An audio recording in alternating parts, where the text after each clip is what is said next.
Good morning, Sivaranjani. Shall we discuss this question at the end of the session?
Yeah.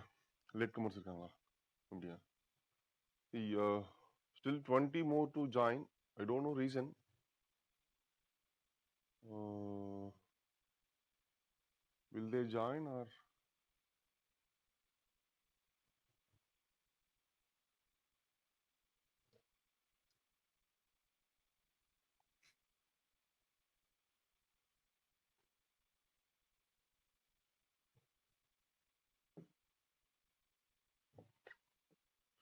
So can you tell me where we stopped yesterday?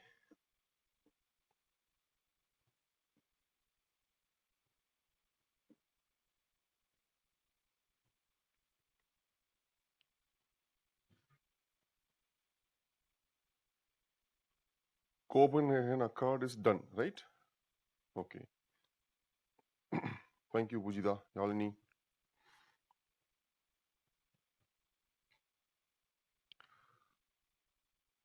Okay.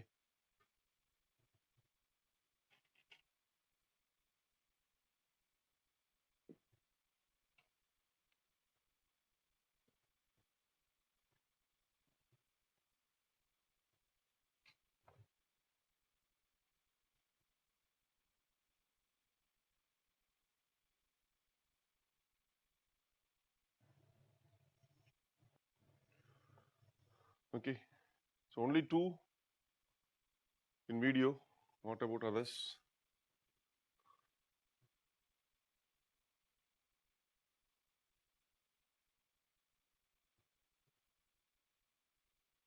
Okay. See,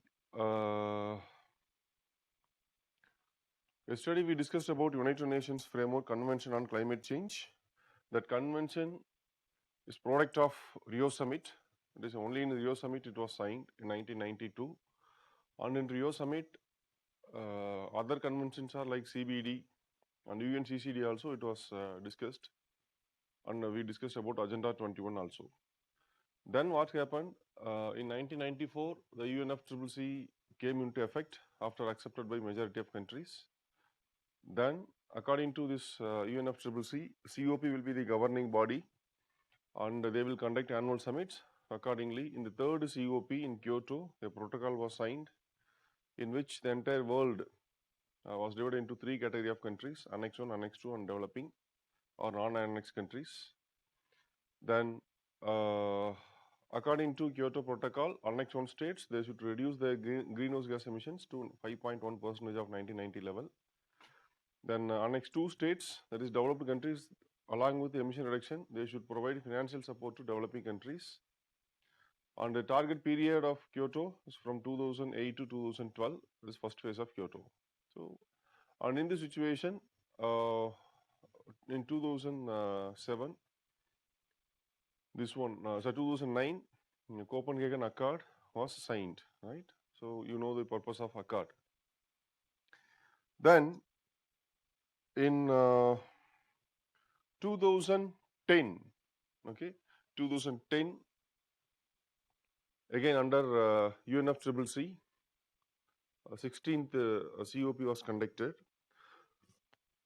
So, in 16th Conference of Parties,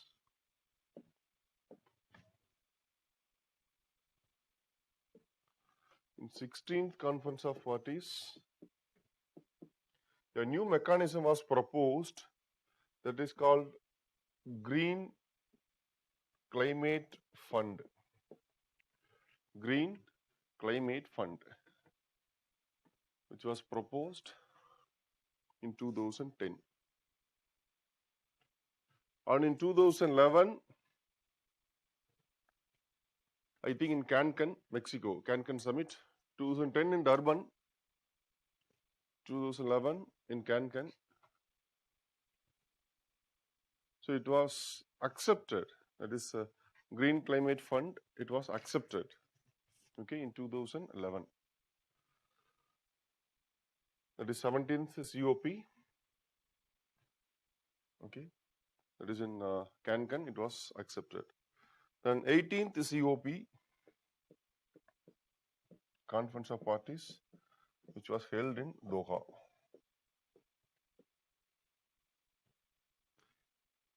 So in Doha, the Green Climate Fund was established. So initiated, accepted, and established. Okay, in Doha. And along with that,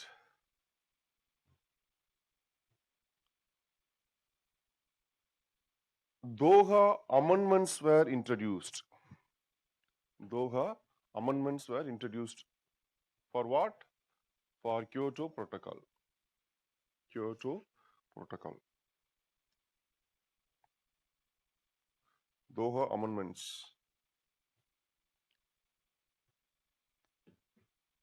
Doha amendments were introduced. So what is the amendment? Actually, in end of 2012, Kyoto will get expired, right? So the target period is only up to end of 2012. So Kyoto will expire. So in order to extend the Kyoto Protocol, an amendment was proposed, okay, to Kyoto Protocol. An amendment was proposed. So what is the amendment? First, the Kyoto Protocol should be extended for another 8 years, from 2012 to 2020.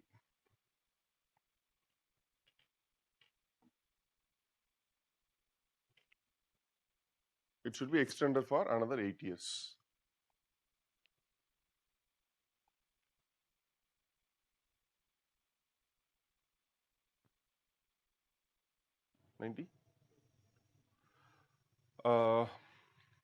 Next is, there will be more reduction targets for annexed countries. There will be more reduction for annexed countries. So previously it was 5.1%. Okay, previously it was 5.1%. Now, according to Doha amendment, they propose to increase to 18%.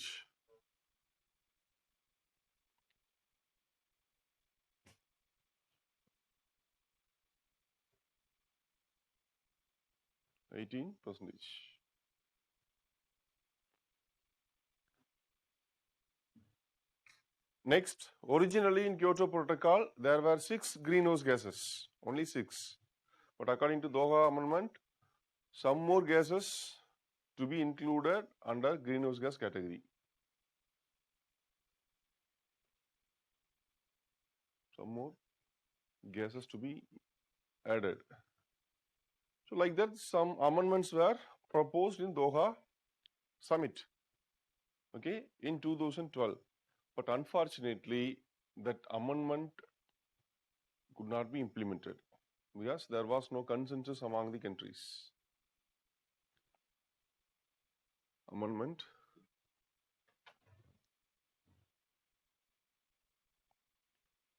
And someone asked a question, sir, can you give us the picture of list of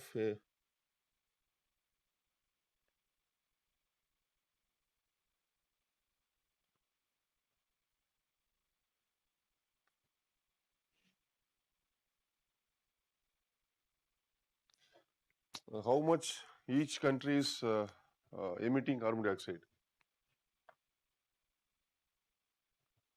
See, uh, this is the present situation. Okay, when we discussed about Copenhagen in 2009, it was different, but now this one is different.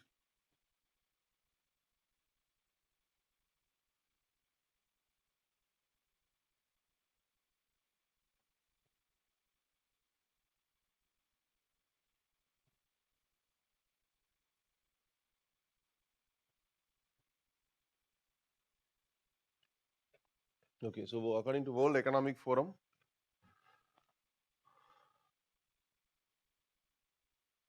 so if you take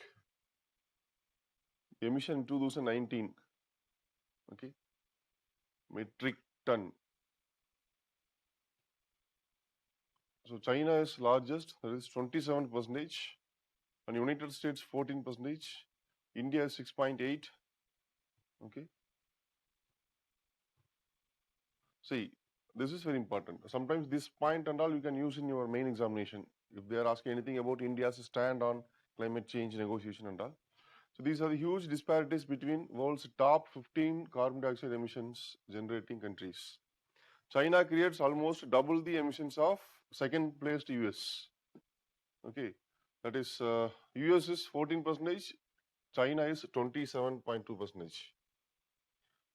Okay, and these 15 countries, top 15 countries, almost 72%.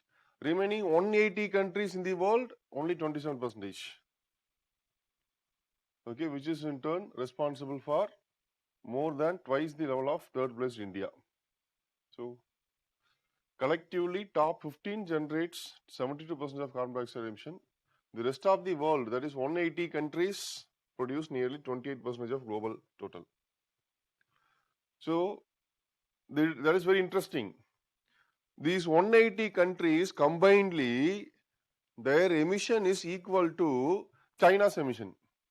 That is close to the amount of China produces on its own. Think about the disparity. Okay, are you clear?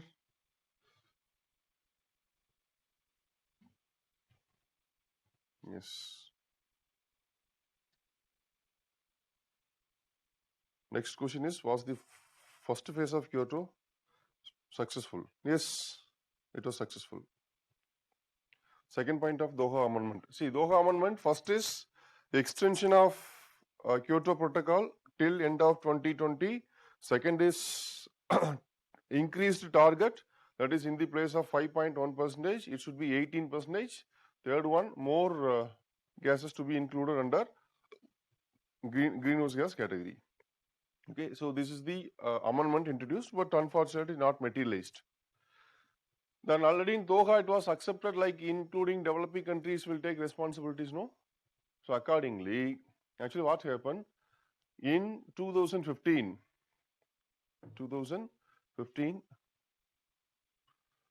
I think 21st COP was conducted in Paris.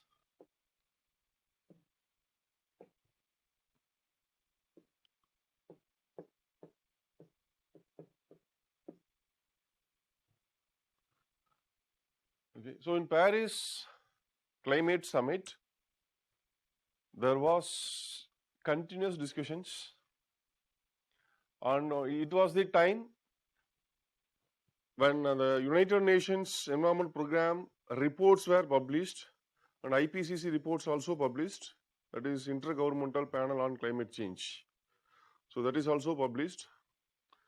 So they suggested that the world average temperature, okay, the world average temperature should not exceed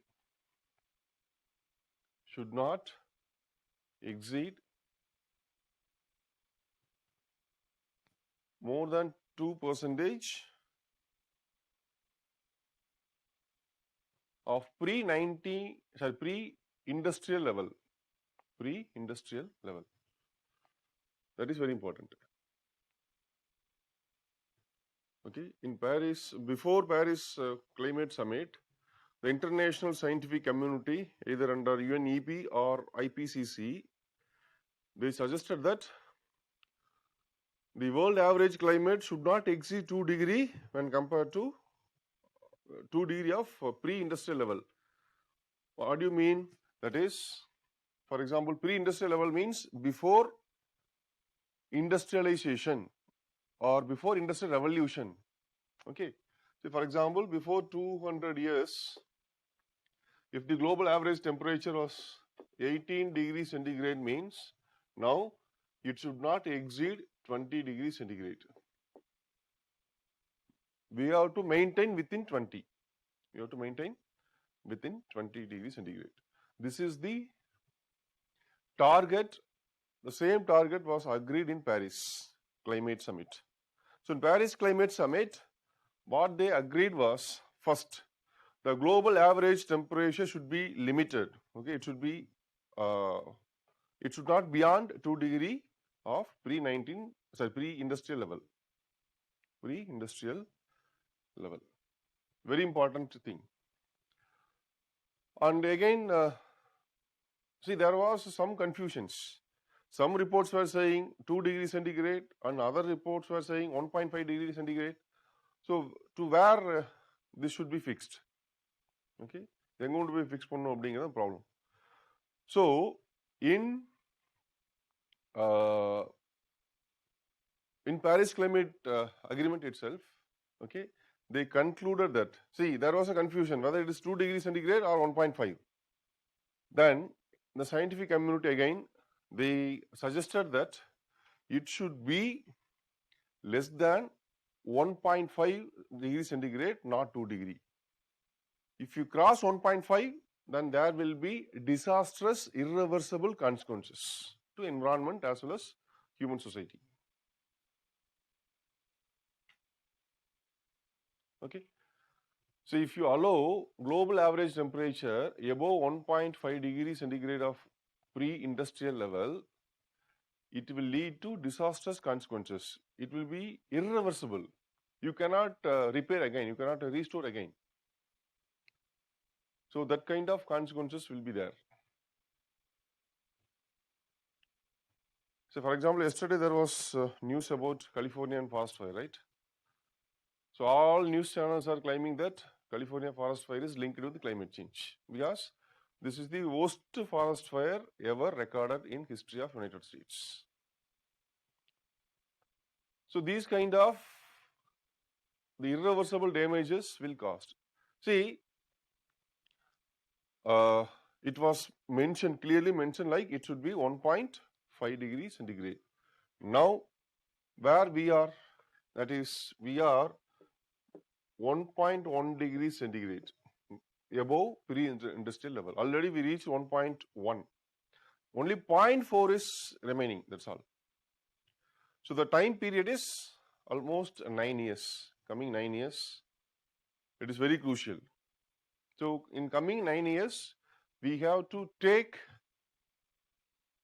responsibility to address this issue. That's the reason, say, for example, some European states, they already declare that by 2030 or 2040, they will be carbon neutral country, okay, or zero carbon country.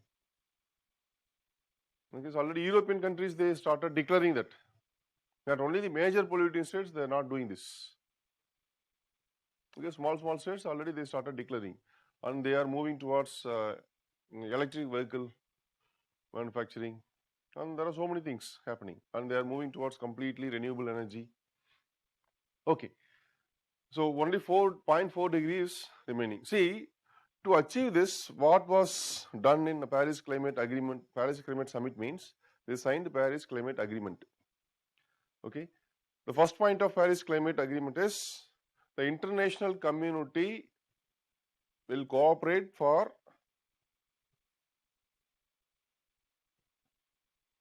achieving this target. What is the target? That is, it should be limited to 1.5 degree. The first. Second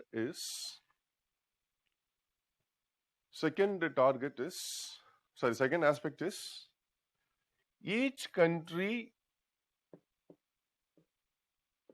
See, under Kyoto Protocol, the target was only for developed countries, and EIT. Whereas under Paris Climate Deal, this is the responsibility. There is no target. Please understand, no target individually. Okay, the international target is they should fix it to 1.5 degrees centigrade. That's all. They should limit to 1.5 degree. Okay, but individually no target at all. Rather than they gave us a responsibility. Okay, under Paris Climate Agreement. So what it was mentioned is all countries voluntarily should take responsibility to reduce greenhouse gas emission. All countries. It is not US alone, or it is not European alone, or it is not China alone, it is not India alone. Invariably, all countries should take responsibility. All countries should take responsibility. And they should inform how much they can contribute. Okay, so they can determine how much they can contribute for this reduction. So that is called nationally determined contribution. Nationally determined contribution. Nationally determined contribution.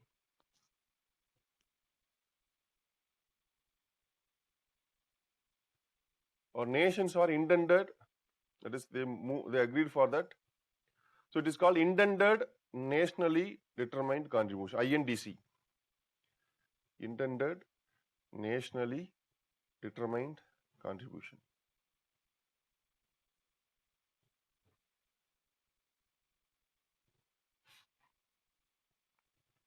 Intended nationally determined contribution.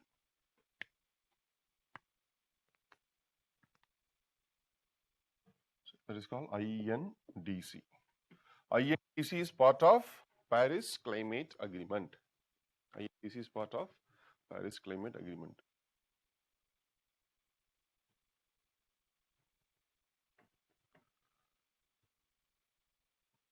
Okay. So there will be global registry.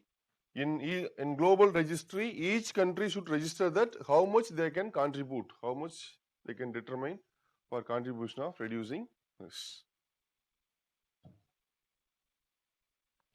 Okay, and what are the initiatives already taken by each country, that also can be informed. See, for main examination, I will inform you one important document.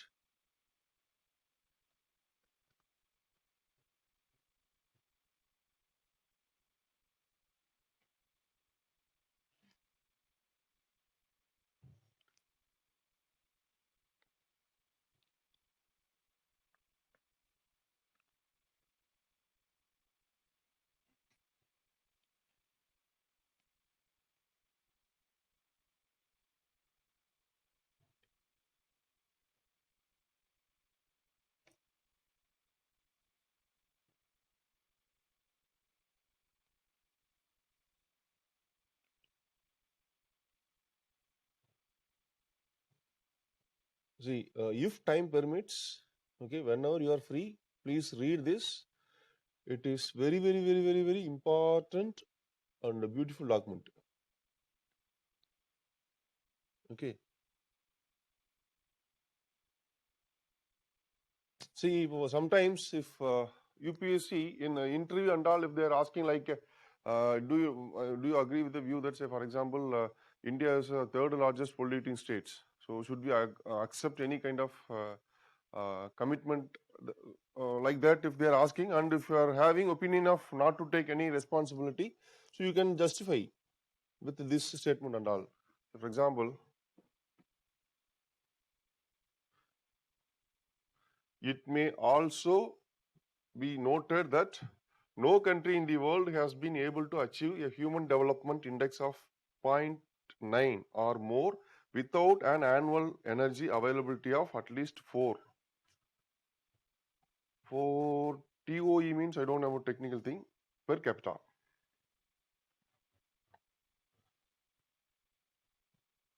So with the HDI of 0.586 and global rank of 135, India has lot to do.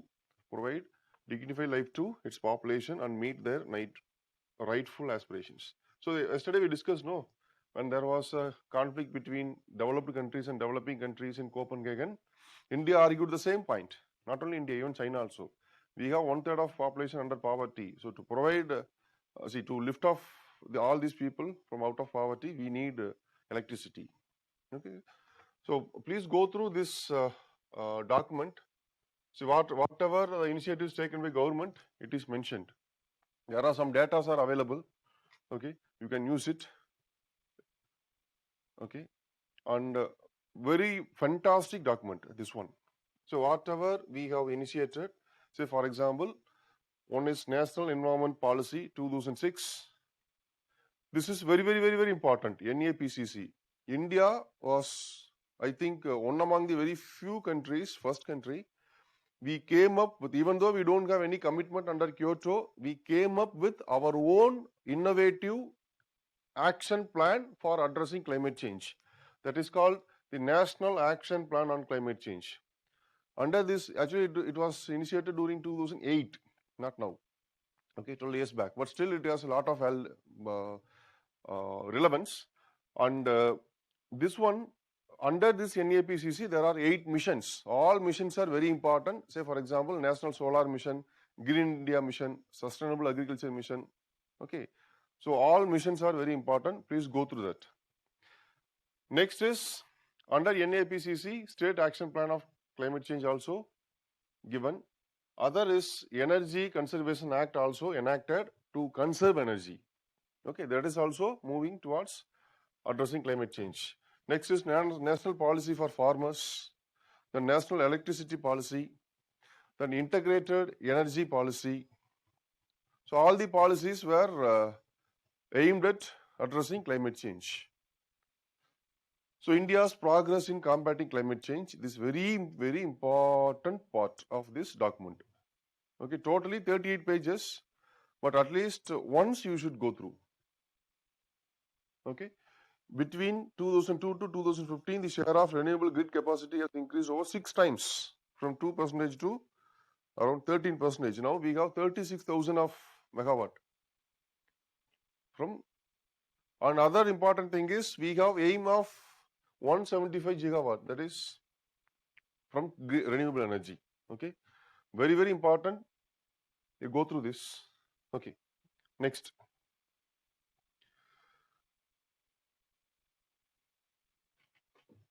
So in Paris Climate Summit, this agreement was signed. So one is INDC, then 1.5 degree centigrade, and it is for all the countries, not only for developed countries. Okay, so these are the few major aspects of Paris Climate Deal, and the Paris Climate Agreement to be implemented from 2020. Okay, actually it was implemented in the sense the that is taking action towards achieving this goal. But actually in 2016 itself, the Paris Climate Deal came into effect. Okay, 2016 itself, it came into effect. Okay, then from this Paris Climate Agreement, United States unilaterally declared that, same like Kyoto, United States declared that they will come out. Actually, they came out in 2017. They came out. Okay. And the international scholars, they are saying that the decision of United States will not affect the morality of Paris Climate Agreement. Why? There are 2 reasons.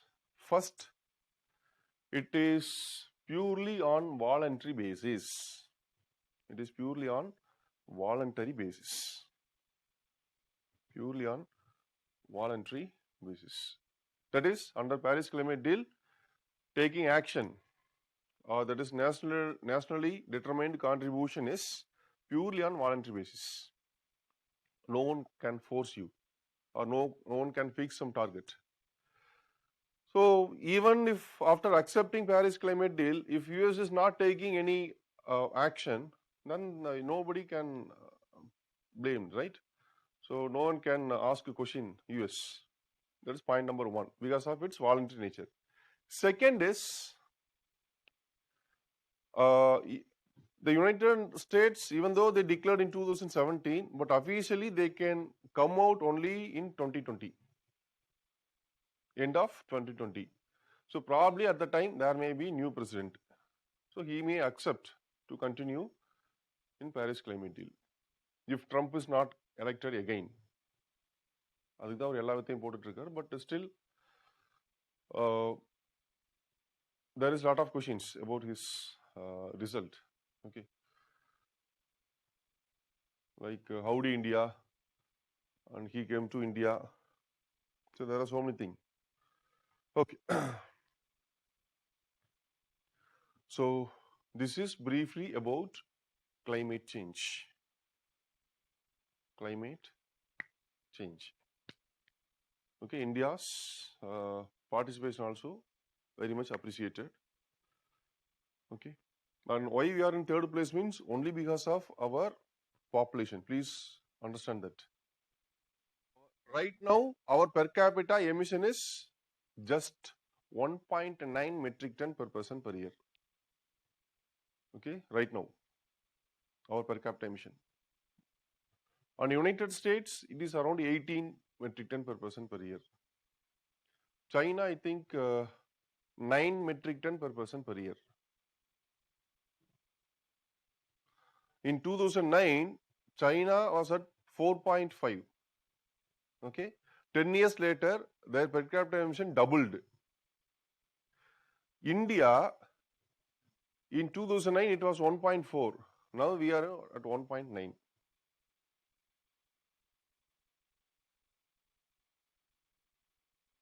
Okay. Okay. So, any doubt with respect to United Nations Framework Convention on Climate Change? This is the one of the summit signed in Rio.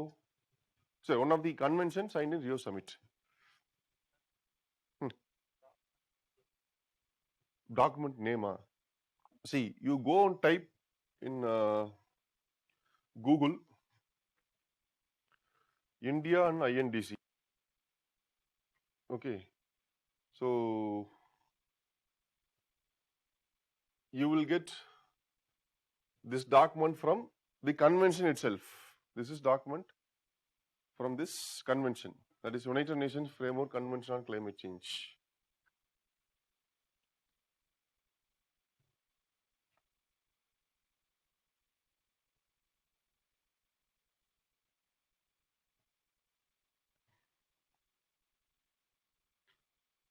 I think in PAB also it is given.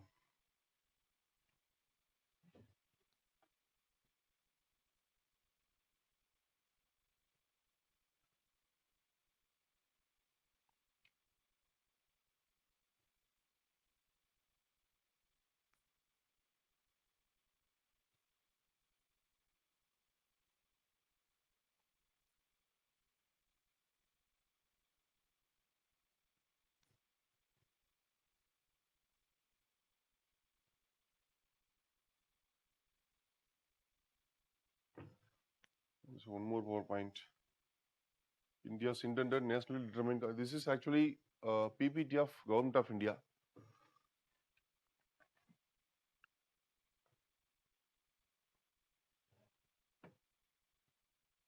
Yeah, I think this is also very informative document. You can get it from Ministry of Environment and Forest. So this is about background.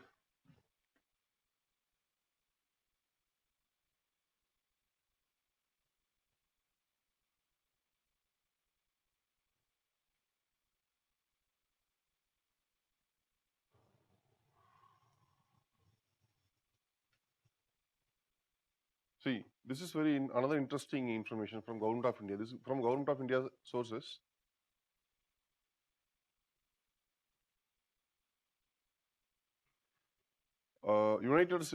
Historically, US is responsible for 29%. All other developed countries 45%. China 10. Other emerging economies 9. India's responsibility is just 3%. And that is important thing. India, even though not part of the problem, wants to be part of the solution. That is called responsible state. Or shall I share all these things in a Telegram?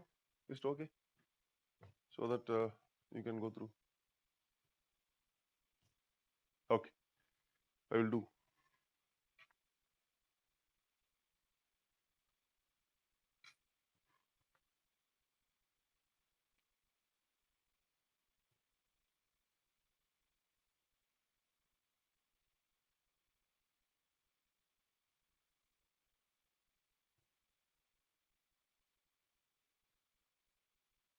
Okay.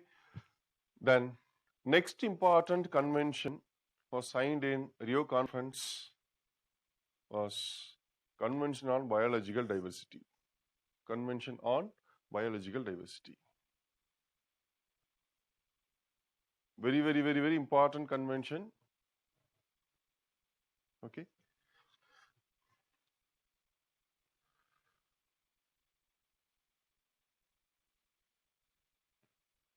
See, the purpose of this convention is, see, there are three objectives. There are three objectives. First objective is conservation of biodiversity. Please note it down. There are three objectives.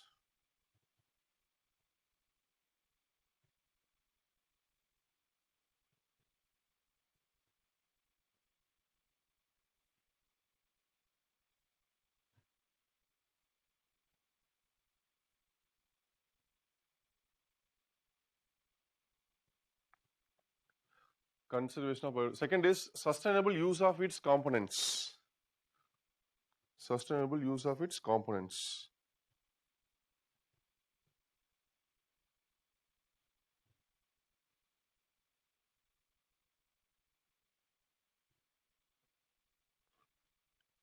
So what are the components of biodiversity? That is gene diversity, species diversity, and ecological diversity. Okay. Then third is, first is conservation of biodiversity. Second one is sustainable use of its components. Third one is equitable sharing of benefits. Equitable sharing of benefits arising from genetic resources. Arising from genetic resources.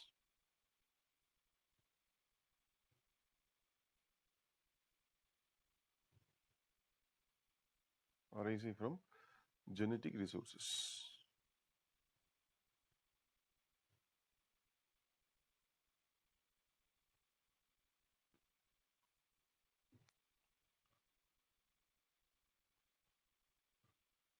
Okay, see, if you take India, India is one of the mega biodiversity hotspot. Okay, in India we have hundreds of thousands of species. Okay, that is flora as well as fauna. Both we have. Okay, like particularly Western Ghats and northeastern states, then Himalaya. So we have very good diversity. Okay, India. And so why there will be problem for diversity? See, what are the challenges for biodiversity? Any idea? How biodiversity will be affected? Can you text me? How there will be challenges for diversity of species? Sir, what is the name of convention talking now? See, name of the convention is Convention on Biological Diversity, or simply called CBD.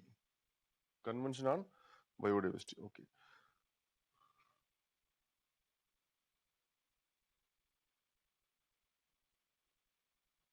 Environmental degradation, industrialization, deforestation, developmental activities, poaching, superb.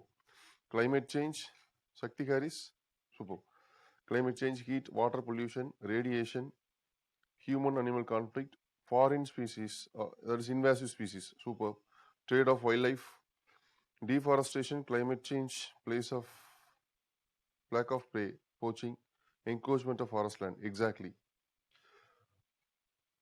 So these are the reasons for mainly animals.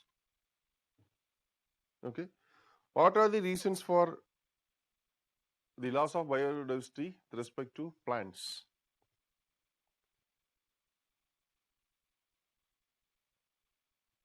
Fragmentation and destruction of habitat. Yes. Forest fire. Okay. Super. Deforestation. Industrial revolution. Exactly. Great. Yes, yes, yes. Thank you. Okay. See, this, the convention, even it was signed in 1992. Since this is the convention, originally it was not binding. Okay. Now someone texted like UNFCCC and CBD are mentioned like they are binding. Yes, now they are binding because of their protocols. Okay. See, originally it was not binding. Okay. So, in order to achieve first two objectives of CBD, first one is conservation of biodiversity, second one is sustainable use of its components. So, in order to achieve this, a protocol was signed in the year 2000. That protocol is called as Cartagena Protocol on biosafety. Cartagena Protocol on biosafety. Cartagena Protocol on biosafety.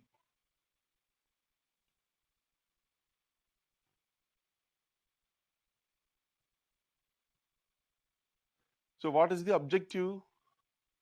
The objective of this protocol is, say for example, if you introduce genetically modified organisms, either that is genetically modified organism or living modified organism, if you introduce gene tailor or gene modified organisms into natural environment, then definitely there may be some negative consequences. So for example, when the BT cotton was introduced in India, there were so many environmental problems. Later, I don't know whether it was addressed or it was the issue was addressed or the news was addressed. I don't know. But now there is no much news about the negative consequences of BT cotton. But previously, so for example, if the cotton leaves are consumed by cattle, immediately it will die. So with actually traditional seeds, we don't have any problem.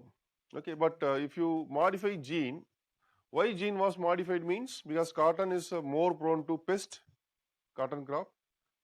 Okay, so and for that they wanted to make it as a pest resistant. Next one, drought. Okay, so it should be sustained in a drought also, severe drought also. So that's the reason this kind of modified things are introduced.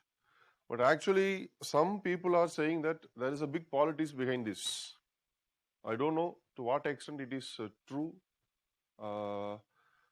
See, now there is a image, okay, uh, created in such a way that only with the help of genetically modified crops we can ensure food security.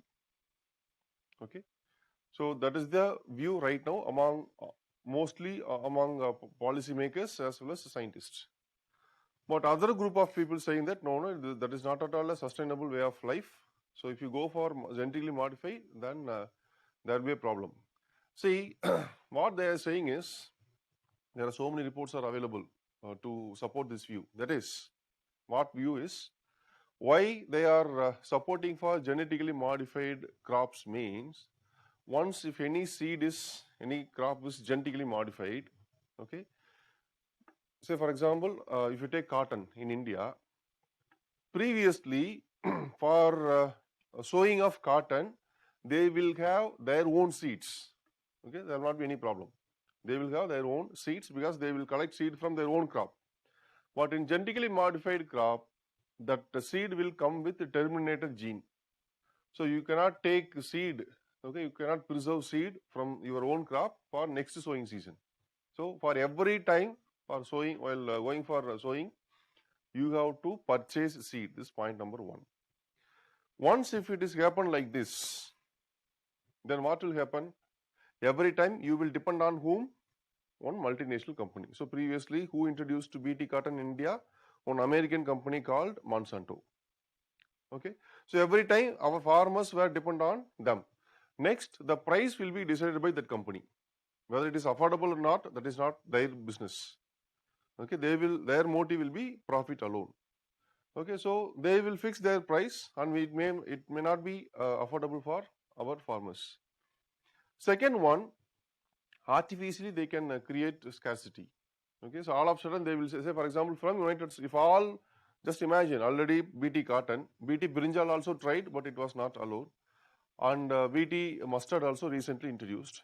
Okay, if all crops are, why they are taking mustard, why they are taking brinjal means, brinjal is used from Kanyakumari, Kashmir in all religious households, invariably in all households. Mustard also same thing. So that's the reason they are taking these kind of crops. They are not taking any small crops, which has huge commercial potential. They will take that crop. So once if all crops are patented by US companies, actually they are cultivated in India, but US company will get patent, and the patent will be for 20 years. For these 20 years, you have to make payment. And other important thing is, from United States, they will decide what Indian should eat, what Indian should not eat.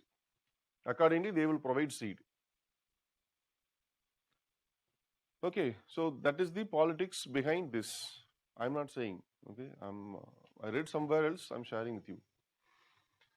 Okay, so again, I'm saying I'm not from any communist party, or I'm not against any particular country, and I'm not from any movement like Al Qaeda or something to talk against US. Please don't assume like that. Okay, practically I'm asking.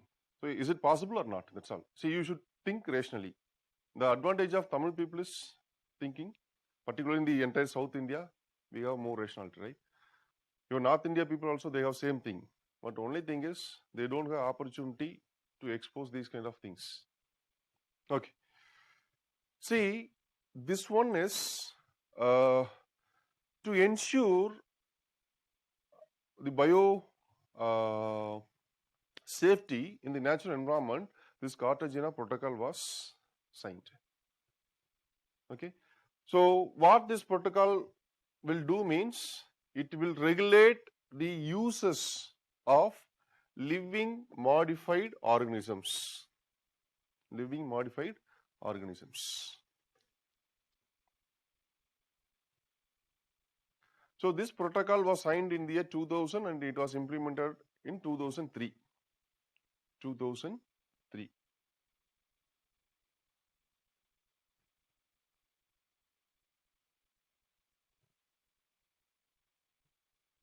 Okay.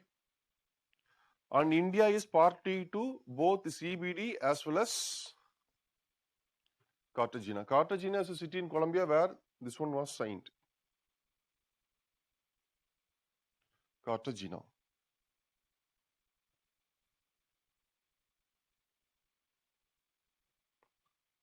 Okay. Next. What is the third objective of CBD? That is sharing benefits arising from genetic resources. What do you mean? Any idea? Can you text me? What do you mean by sharing benefits arising from genetic resources?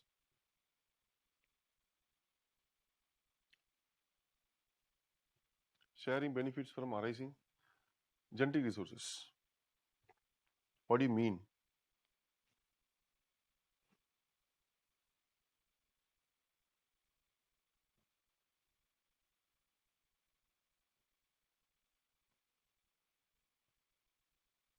Medicinal benefit, Arvind. Okay. Like sharing of high yield variety seeds which have been done to India, getting extinct species from where they are available for medicinal purpose, sharing genetically modified species with other countries. No. Sharing benefits arising from genetic resources means, say for example, in India we have so many hundreds of thousands of species of plant varieties in natural environment. See, some of the plant varieties, they have huge value of medicine, okay, medicinal values. They have properties of medicinal values. So that can be taken by any pharmaceutical company from that gene.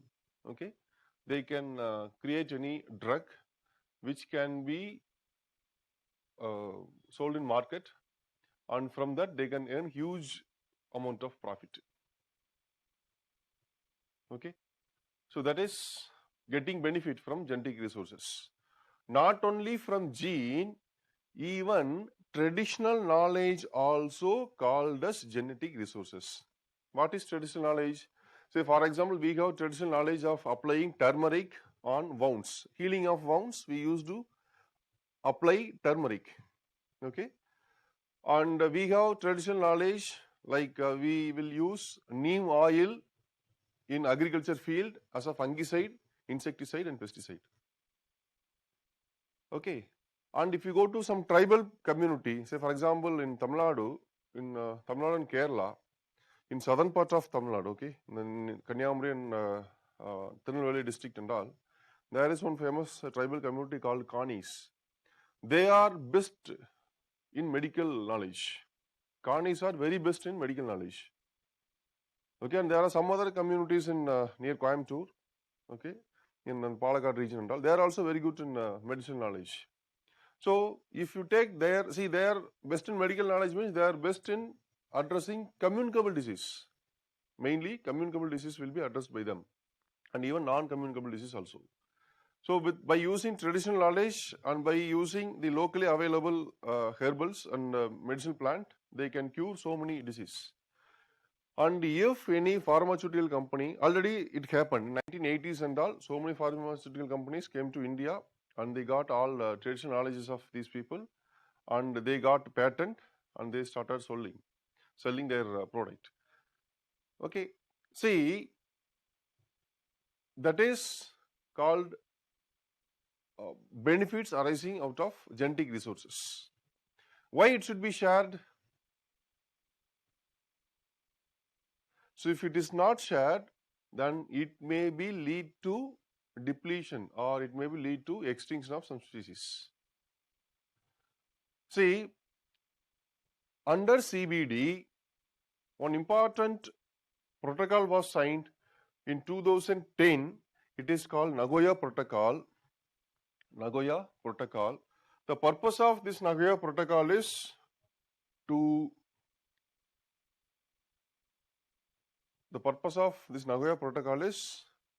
to prevent biopiracy. Biopiracy, or to ensure equitable sharing of benefits arising from genetic resources, either to address biopiracy or to ensure equitable sharing of benefits arising from genetic resources. This is called biopiracy.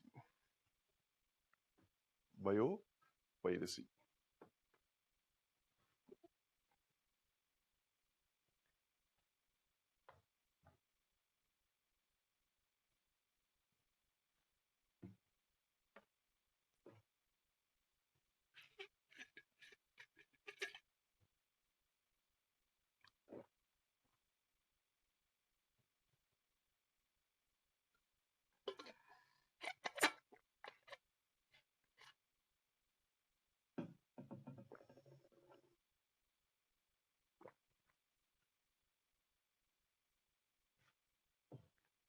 Okay.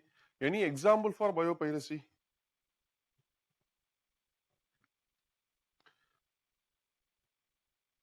Any example of biopiracy?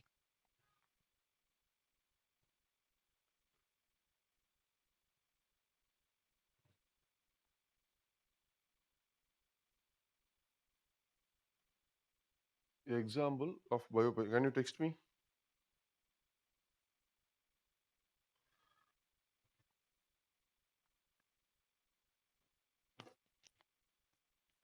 Previous page, I'll come. Karan, previous page I will show it to you. Any example for biopiracy, please? So what is biopiracy? That is the illegal appropriation of life, microorganisms, plants and animals, and the traditional knowledge that accompanies it.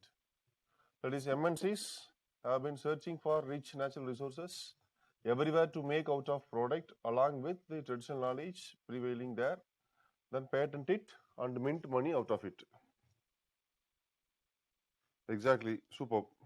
So Lesmi Raja is saying recent patent to US companies on neem and turmeric, Ayurvedic plants. Patenting of Ayurvedic plants like turmeric, neem, and using them in beauty products. For turmeric, we won't have patent, right? Sir, will we have all these things in SIA material? No, it is not all.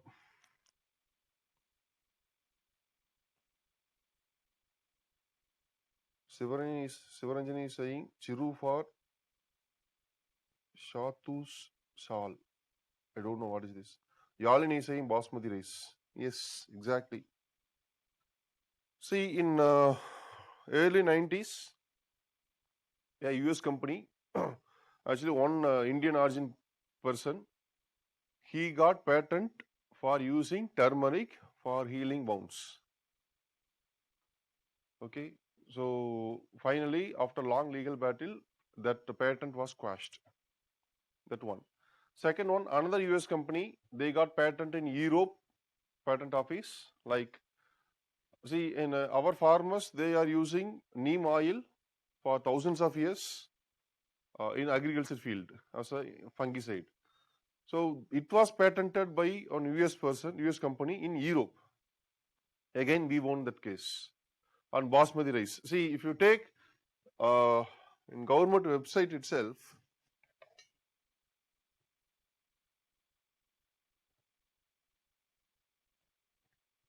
see, we have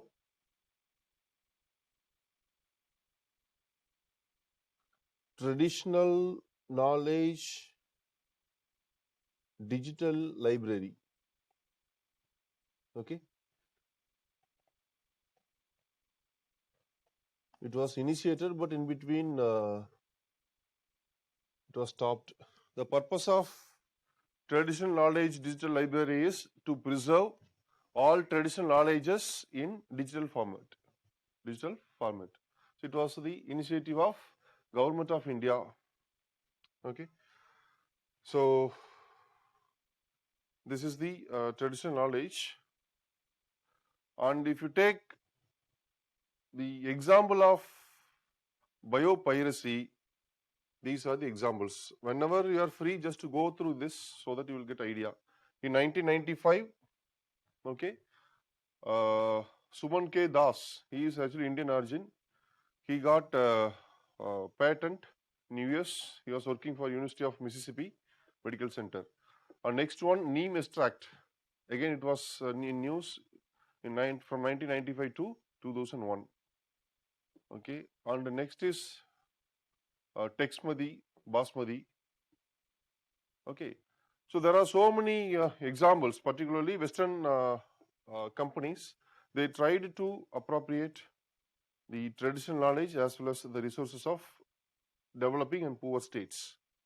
The other classic example is, world classic example is in Western Africa, there is one sweet berry. Okay, there is a fruit, sweet berry.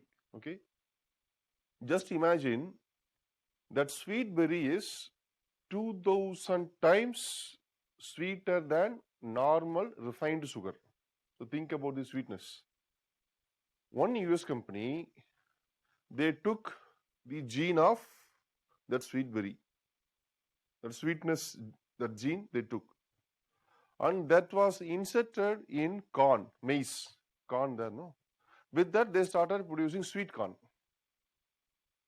Okay, they earned billions of dollars by producing this sweet corn, because this is genetically modified sweet corn, and the seed will be produced only by that company, and every time they have to get seed from that company only.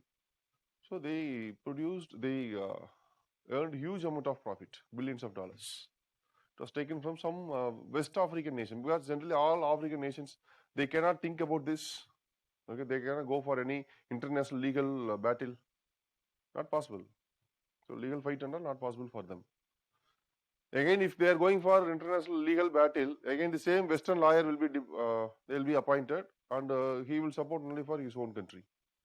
Because in Africa and all, you cannot get that kind of person. Okay. So in 2010, Nagoya Protocol was signed in order to ensure accessible or equitable sharing of benefit arising from genetic resource.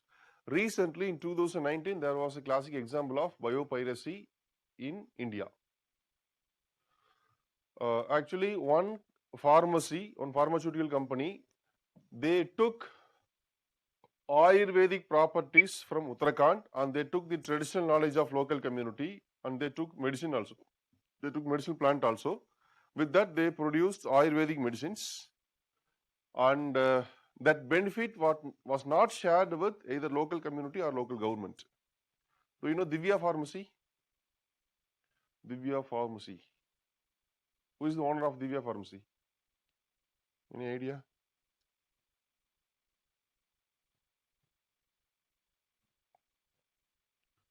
Someone asked, sir, give break exactly at 9:15. Oh, okay. Divya Pharmacy. Who is the owner of Divya Pharmacy? Baba Ramdev. Yes, exactly, Patanjali. Okay, so they earned a huge amount of profit, hundreds of crores of profit with that Ayurvedic product. And finally, Uttarakhand government filed a case against Divya Pharmacy in High Court. And High Court ruled that since India is party to CBD, Cartagena and Nagoya, so India is subjected to the sharing of benefits arising from genetic resources, and court ruled against Divya Pharmacy, that in Divya Pharmacy should share their profit with local government. So that is the recent case. Actually, when it was appeared, there were so many articles, particularly in the Hindu, about CBD and Cartagena, Nagoya. Sir, could you please repeat Nagoya point?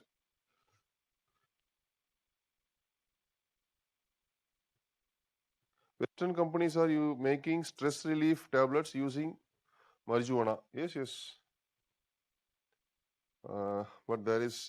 But here it is illegal. What to do? See, Nagoya Protocol, the objective is through Nagoya Protocol,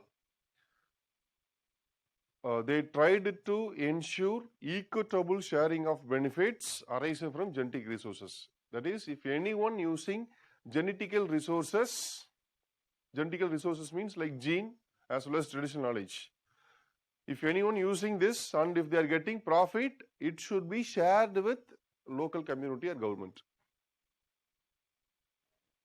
That is called Nagoya Protocol, which was signed in 2010, implemented in 2014. Implemented in 2014. India is party to all. So once the Cartagena Protocol was signed, India became member. That is the reason India enacted a legislation called National Biodiversity Act in 2002. India enacted National Biodiversity Act 2002. Not only enacted law, okay, we established an authority called National Biodiversity Authority. The purpose of this authority is to conserve biodiversity. National Biodiversity Authority also established in 2002 under this act, because we are committed for conserving biodiversity.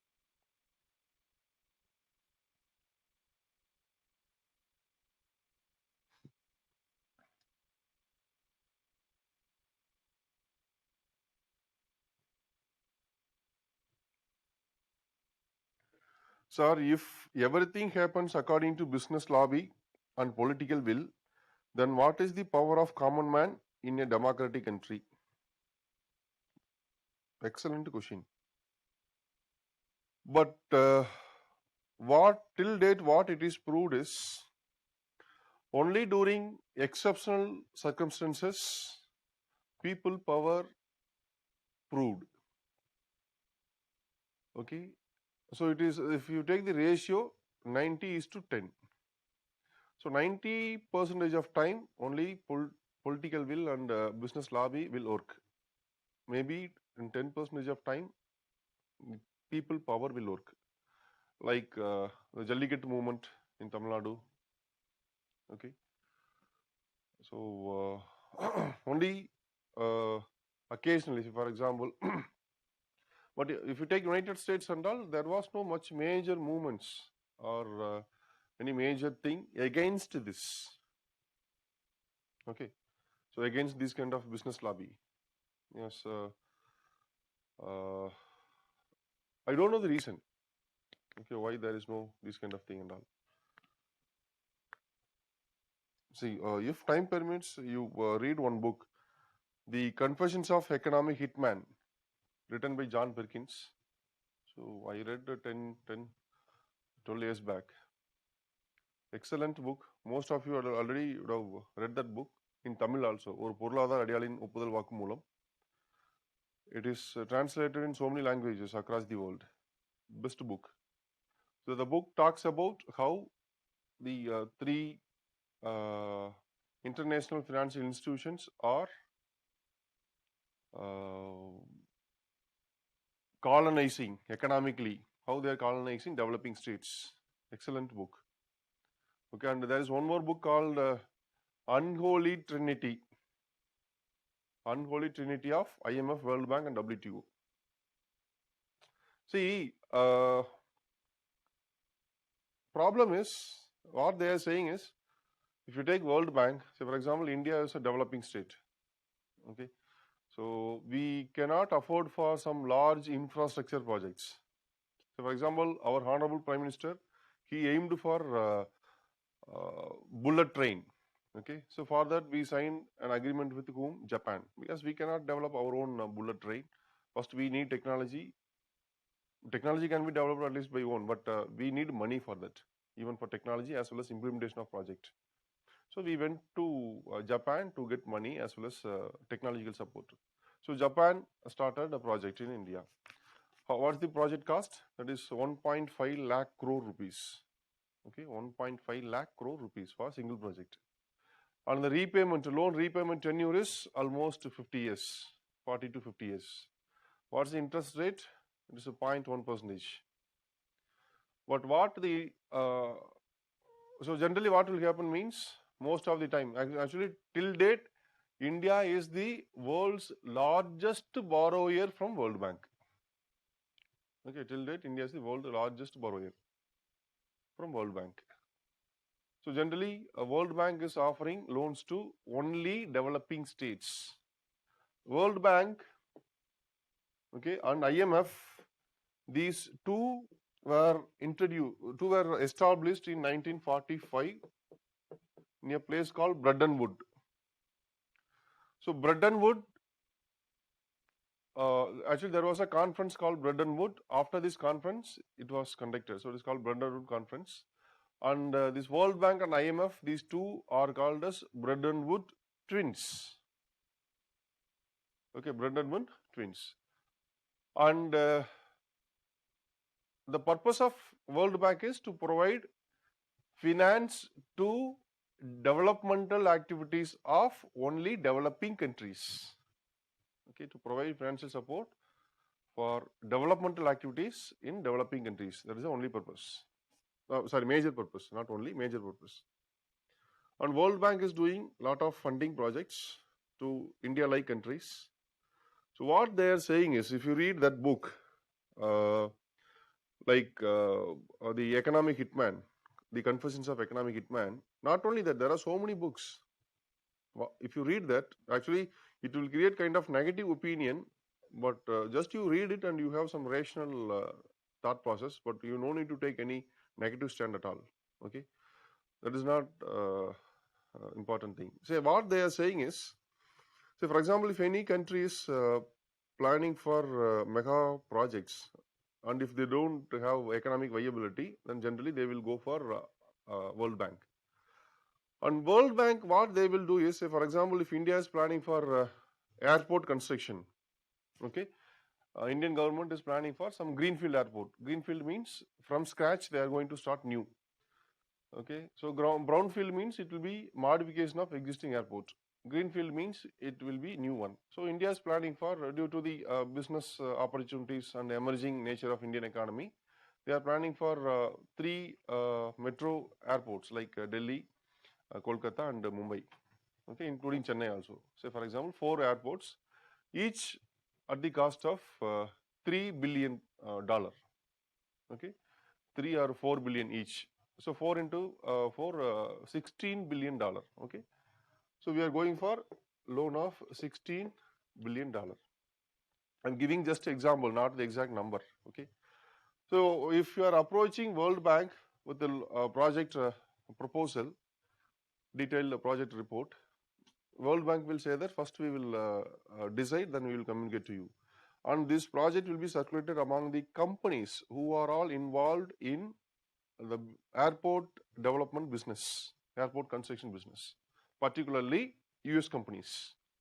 So this report will be circulated to US companies, and whoever interested in doing this business, they will say, okay, we will do it.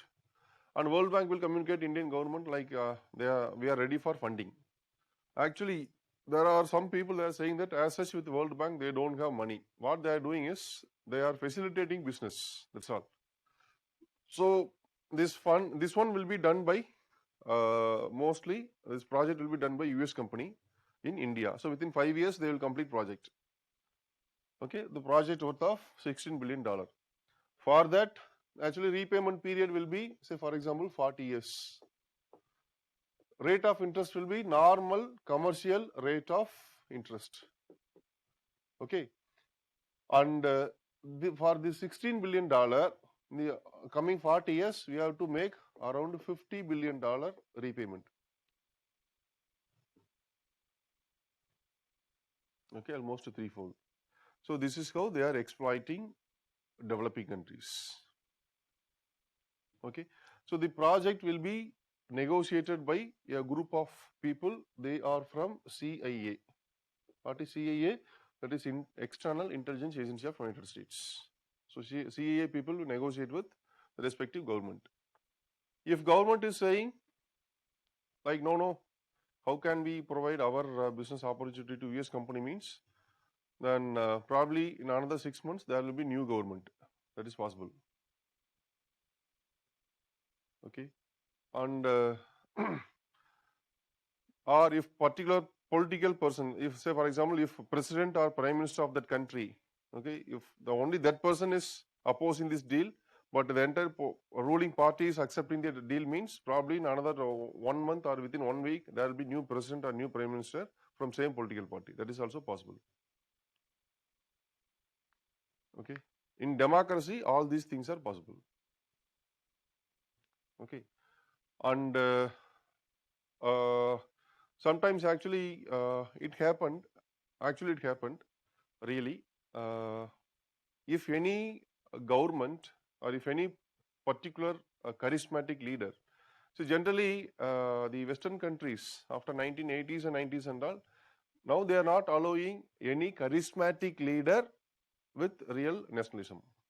So charismatic leaders are not allowed, particularly in democratic states. Charismatic means like the person who is supported by all people, that is mass. Okay, they are not allowed.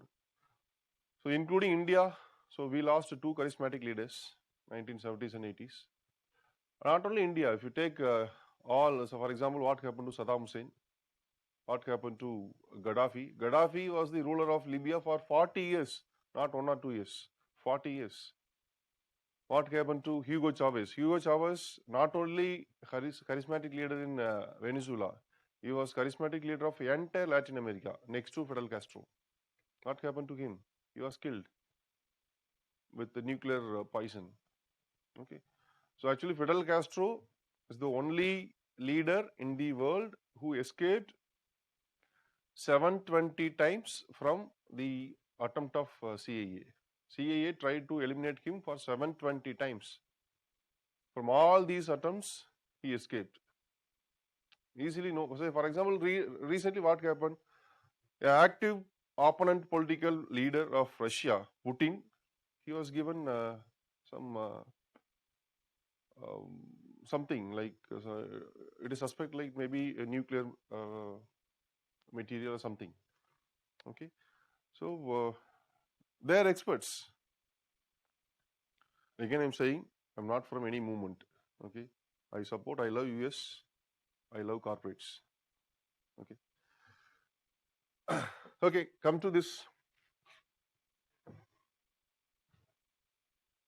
See, generally, if any people, any person is any president or prime minister totally against United States means simply they will be eliminated. The uh, main how they will eliminate means their common what to say method is main method is air crash. So you take the history of air crash after 1950s, you can know who are all eliminated through air crash, what are the reasons. Okay, so the Dag Hammarskjöld, he was the Secretary General of United Nations. It is actually very interesting. He was the youngest Secretary General of United Nations. Okay, 1960. He was from Scandinavia, and he was a very straightforward officer. In Congo, there was a problem. Okay, there was a problem between United States and Soviet Union. It was actually Cold War. It is the peak of Cold War in 1960 and 61 and all. It is the peak of Cold War. 1962 only Cuban Missile Crisis. So what happened in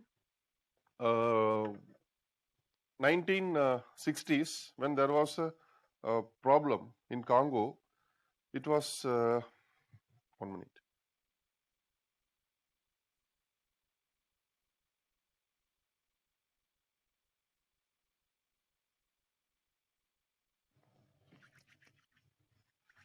See what happened.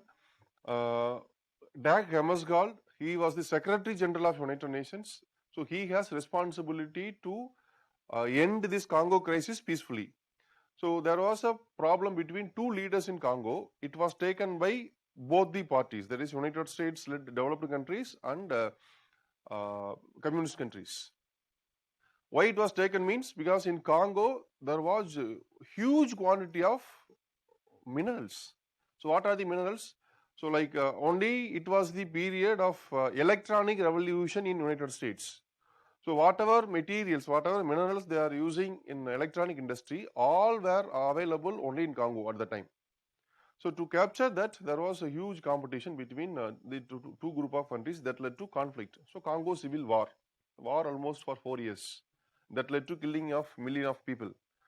Okay, so during that time, Dag Hammarskjöld, he was negotiating with all the stakeholders, like local leaders and the president and all. So then in 1961, Dag Hammarskjöld, he was traveling from Congo to United Nations. You won't believe, Dag Hammarskjöld was killed in air crash because he was a straightforward officer, and during his negotiation, he got some commands from West, and he refused to accept the commands to act accordingly. But finally, what happened? He was killed.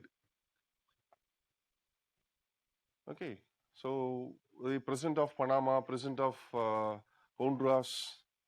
Okay, even it is suspected that our Homi Baba, our father of nuclear weapon program, Homi Baba, also killed in air crash. Okay, because he was very much particular to develop India as a nuclear weapon state. So he was also killed.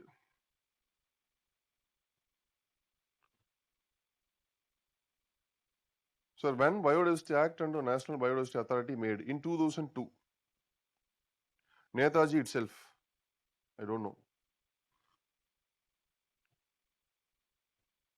Sir, go little bit slow, unable to take notes properly. Definitely I can go slow. See, you asked one question, we deviated completely. So what is the power of common man in democratic country? Okay. Don't use sanitizer too much. Thank you so much for caring. So what will happen? Because of this panic, I have a habit of using sanitizer very frequently. So Biodiversity Act 2002, under Act, National Biodiversity Authority in 2003. Yes. What I told?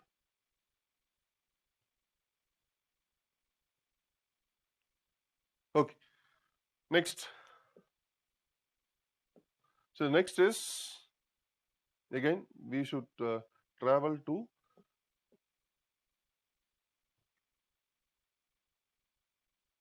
1992 summit. So not 1992, sorry. So these are the major outcomes of 1992 summit. We discussed very briefly about Agenda 21, then UNFCCC, then CBD. Okay. Then other summit. Okay, 1992 summit over. So 1972, what was the development or what was the outcome? That is establishment of United Nations Environment Program. Then what was the outcome of 1987 program, 87 summit? That is Brundtland Commission. They proposed the concept of sustainable development. Then in 1992 Rio summit, it was the major outcome was one is UNFCCC, then CBD, and Agenda 21. The next is World Summit on Sustainable Development. Again, it was held in Johannesburg, South Africa. No major outcome in this 2002 summit. So considerably, particularly for the UPSC perspective, no major outcome. And only thing is, the concept of sustainable development was declared. It was proposed in 87 and declared in 2002. Declared in 2002.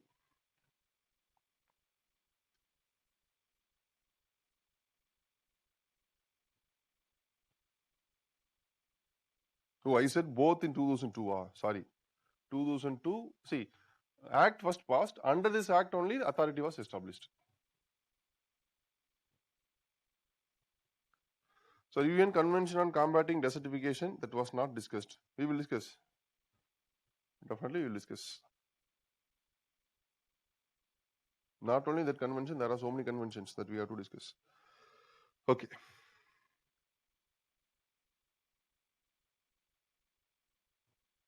Sir, break.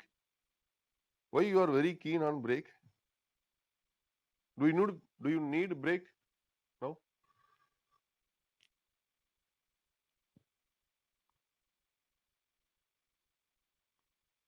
Basically, how many questions will come from international organization? There is no fixed number. Wow, someone texted no break. Super. Then shall we continue? Someone texted yes. So only 5 minutes.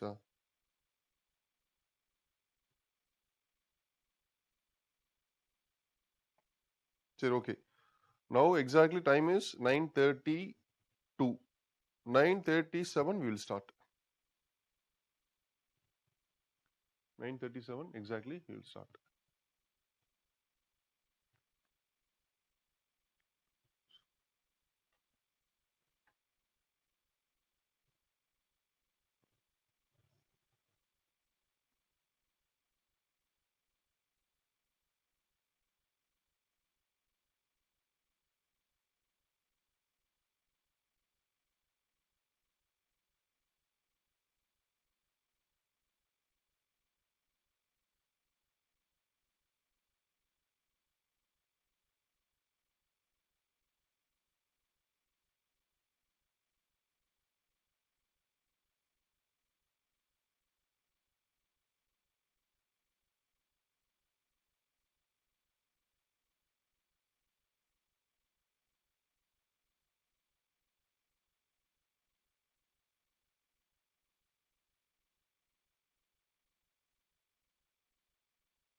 So Kiranmai asked a question.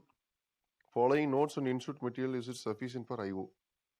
Along with that, important thing is newspaper reading. Okay. So mostly whatever organizations appeared in newspaper, that will be question.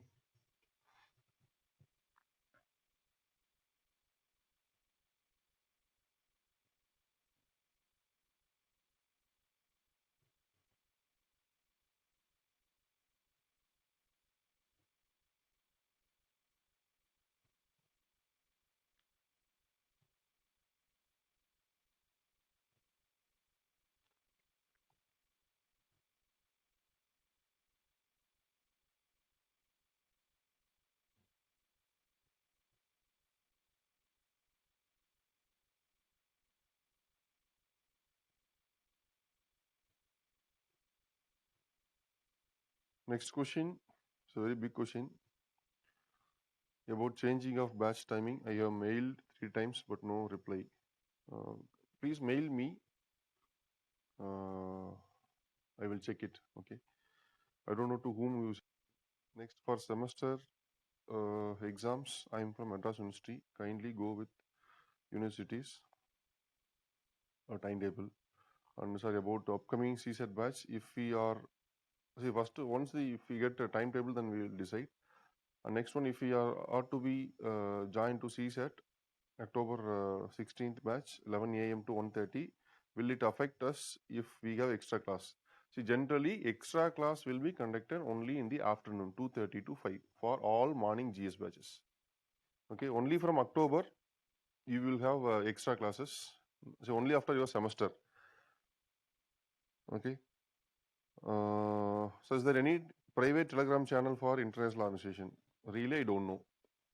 So don't take too much for international organization. Easily you can read. Just you read newspaper without fail. If you read, if you follow newspaper religiously, systematically, there will not be any help. I have mailed you one time. Okay, when did you send mail? Can you resend it? Morning batch videos are not receiving. Afternoon classes only I'm receiving. Okay, can you text me afternoon because I have another class 11 to 1:30. After 2:30 you text me. Definitely we will make arrangement. Newspaper is only for current affairs purpose and all concepts are covered by SIA material and class notes. Yes, exactly. See, what I'm discussing is only the background. Now you can understand what is Rio Conference, what is UNFCCC, what is Kyoto Protocol and all. So that is our purpose. Now, if anything appeared in newspaper about Kyoto Protocol or something, or about the nuclear organizations and all, now you can understand what exactly it is. Is extra class means optional class? No. Extra class means GS. Okay, Tamil literature will start tomorrow, sir. Yes, tomorrow will start.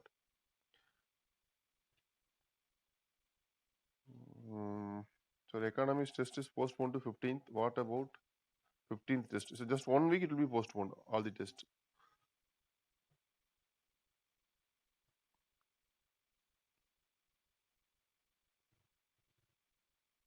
So how long the extra classes go after October? Probably October to February. You will have extra classes.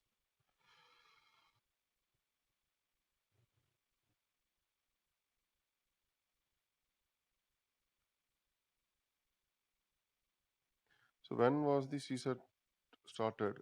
So weekend batch we started. Okay. So this and all we will discuss later. Okay. Come to this.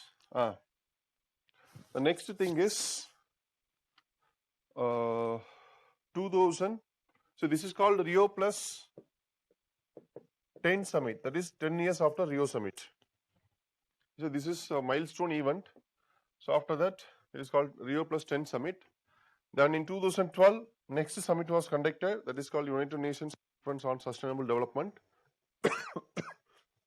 That is called Rio plus 20 summit. Rio plus 20. So this summit resulted in proposal of, okay, summit resulted in proposal of sustainable development goals.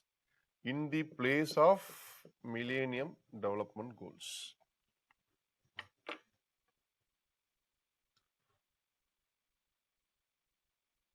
Will we get recorded video of Tamil literature? Tamil literature alone, you will not get video. Please attend without fail.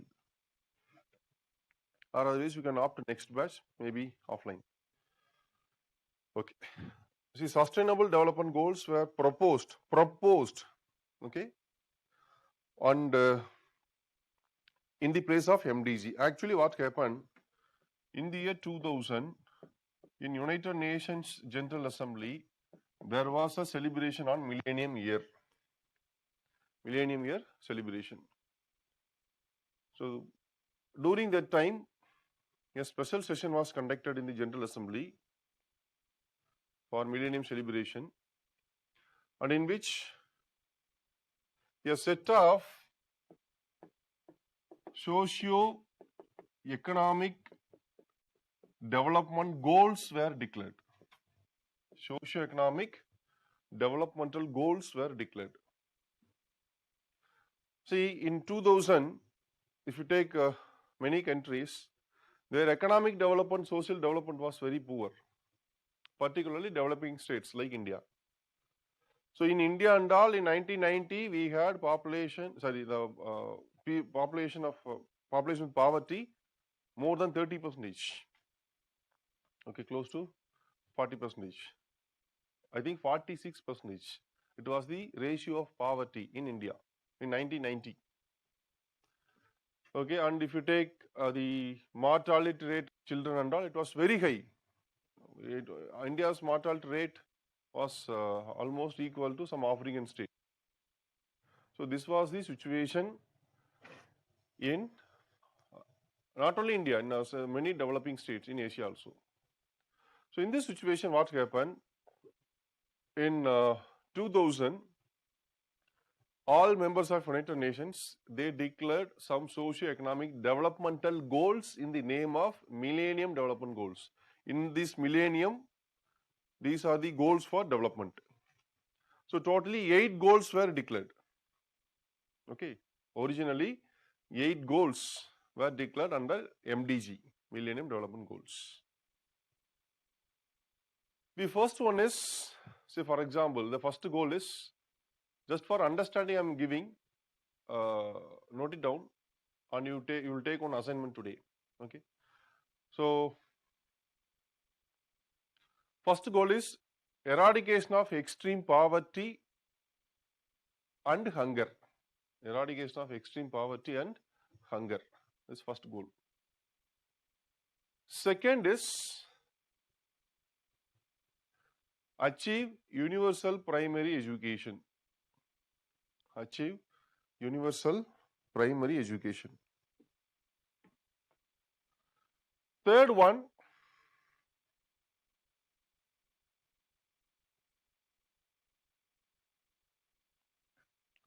is, that is very important,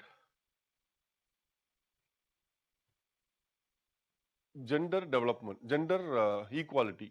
Okay, gender equality.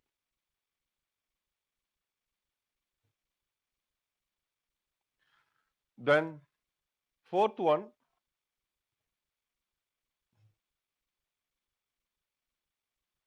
major diseases should be addressed, that is combating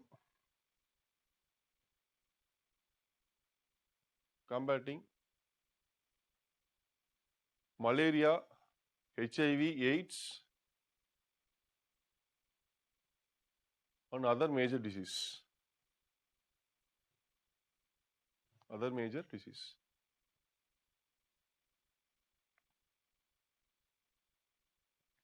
Next one, reduce child mortality.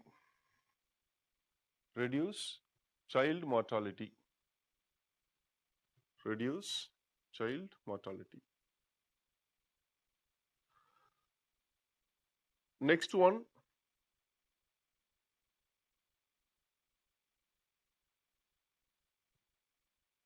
ensure maternal health. Ensure maternal health, that is maternal mortality rate should be reduced. maternal mortality rate should be reduced. Ensure maternal health.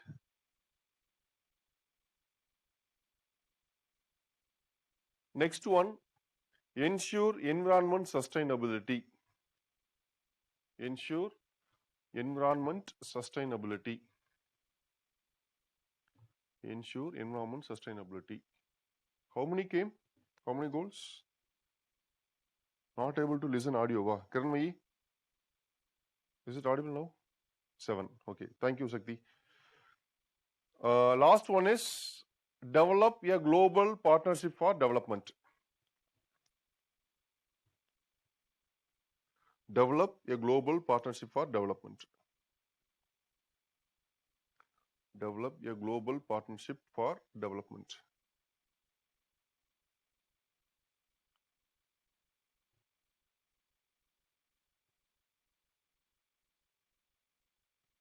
Okay. So these are the 8 Millennium Development Goals. And under each goal, some targets were given individually to countries. So, for example, if you take India, what was the target under first goal? Means India should eradicate its poverty to 50%. 50% means that is from existing level to 50%. From that is from 46% of poverty to 23%. This was the target. And hunger should be reduced again to half. Okay, so in India, the rate of hunger was more than 50% in 1990s. 50% of the population were suffering from hunger. It should be reduced to half. So, like this, many individual goals were given to countries. Individual targets were given. Okay, but in 2015, okay, in 2010 itself, not 15, in 10 itself, actually, who is the nodal agency to monitor this? Means in the implementation of MDG, that is United Nations Development Program. So United Nations Development Program is the nodal agency to monitor this, and they published a review report from 2009 onwards. And what happened? Through the report, they came to know that is United Nations came to know that there is no uniform achievement of these Millennium Development Goals by member countries. No uniform achievement. So, for example, if you take India, out of 8 goals, we performed very well in 3. Okay, one is in poverty eradication, then with respect to health and with respect to education, we performed very well. But other goals were not performed very well. So, there was no uniform achievement of countries, okay, to achieve all these goals. So, what happened? In 2012, in Rio Plus 20 summit, they decided that in the place of MDG, new set of goals will be fixed. They will be called as Sustainable Development Goals. Sustainable Development Goals.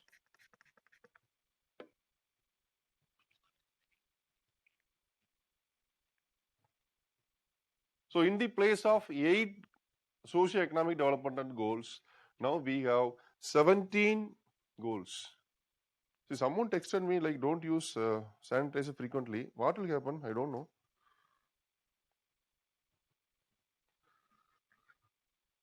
Okay. So, there are 17 goals. See, your assignment is, please go through, particularly with respect to India, what are the 17 goals and what are the targets given to India.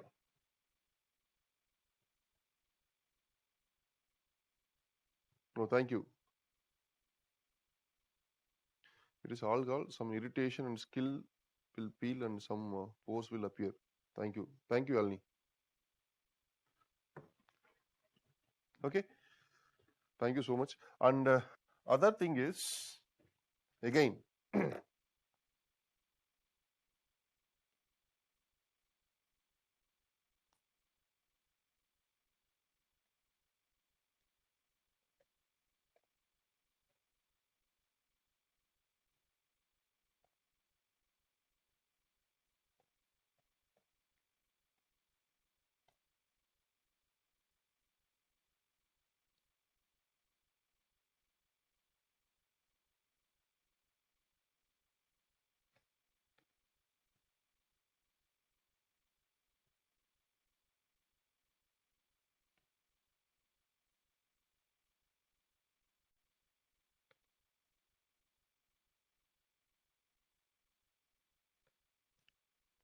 See, UPSC only one time asked a question in a preliminary examination about SDG recently, 1 or 2 times maximum.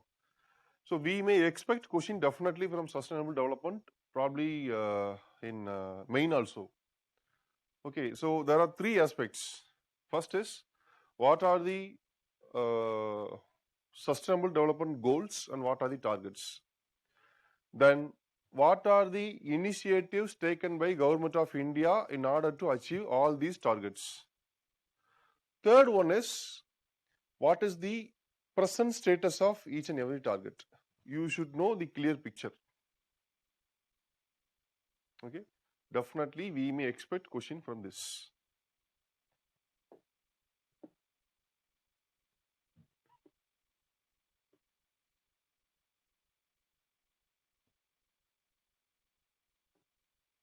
Wow, superb.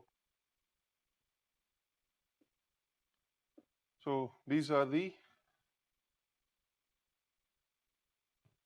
just you read this. Okay, India, home to 1/6 of all humanity, okay, holds the key to success of the 2030 agenda. Actually, 2030 agenda means it is called, see, in 2000, when Millennium Development Goals were declared, target year was 2015. That is, in 15 years, all the goals to be achieved, all targets to be achieved. Now, in the MDG, the targeted year is 2030. Okay, so this is called post 2015 developmental agenda. Okay, so here, so what are the major initiatives by government means? So all the empower and resilient India, clean and healthy India, then inclusive and entrepreneurial India, sustainable India, all these schemes.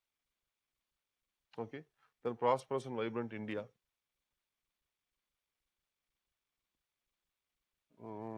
This is, see, this is 181 page document. I don't know how many of you can read.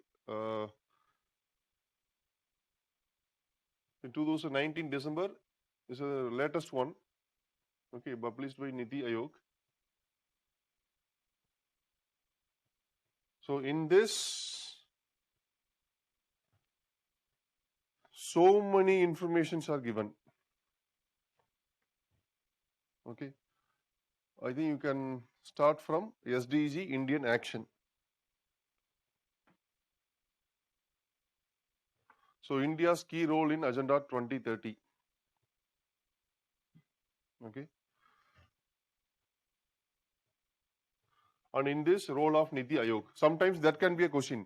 Discuss the role of Niti Aayog in India's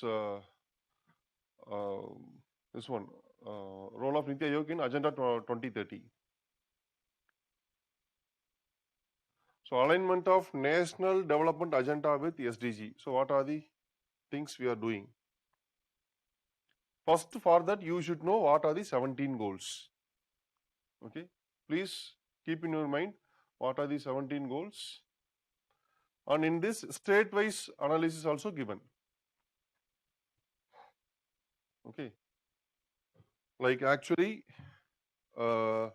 if you take the performance of states and union territories with respect to Sustainable Development Goal India Index, so these are the best performing states like Himachal, Sikkim, then Kerala, Karnataka, Telangana, Andhra, and Tamil Nadu. Okay, that is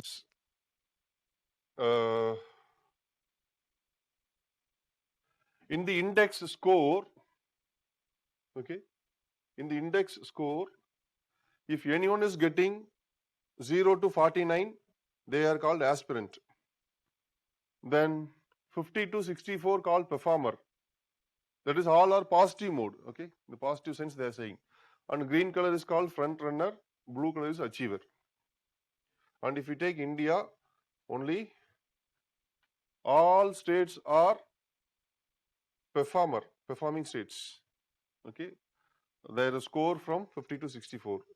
And the only these 1, 2, 3, 4, 5 states, plus in north only 2 states, they are front runners. So with that, Kerala retains the top rank. and Himachal took place second. Andhra Pradesh, Tamil Nadu, Telangana shared third spot on the table comparatively.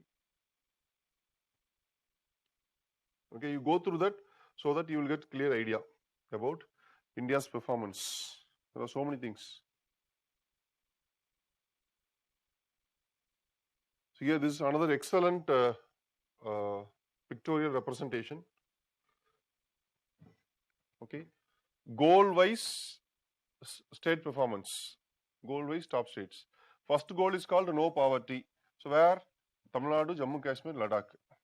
Next is good health and well-being. Kerala, Pondicherry. Gender equality. Himachal Pradesh, Jammu Kashmir, and Ladakh. Affordable and clean energy. Sikkim and Puducherry. Industry, innovation, infrastructure. Kerala, Gujarat, Daman, Diu, Delhi, Dadra and Nagar Haveli.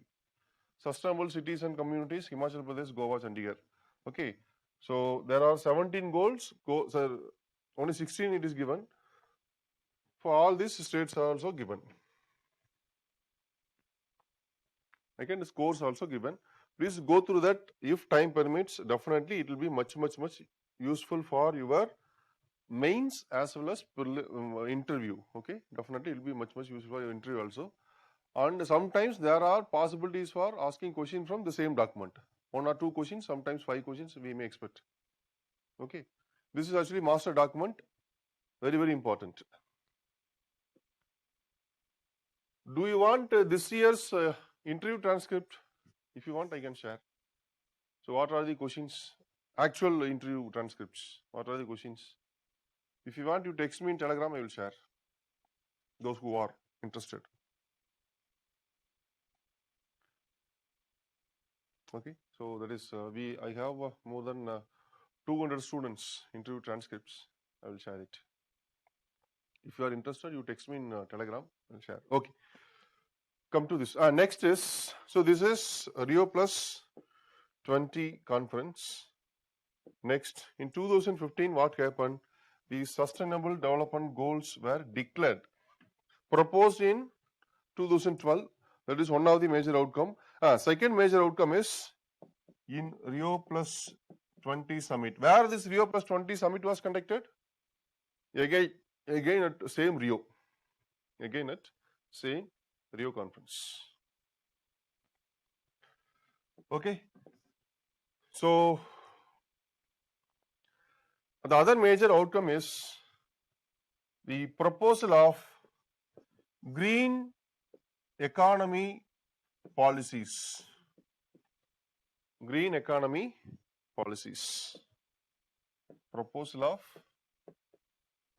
green economy policies, including like green GDP and all. So you may be knowing like green GDP, right? Green GDP. So I think we will have one exclusive guest lecture on green GDP. What are the challenges in calculating green GDP? Really, it will be a wonderful session. I will arrange. So once you first you complete all your semesters, then you will have continuously very good lectures. Okay, I'm waiting for that. So I will introduce various topics like, okay, it will be useful for your life as well as for your civil service examination. Okay. So these are the major environmental summits, agreements and these things.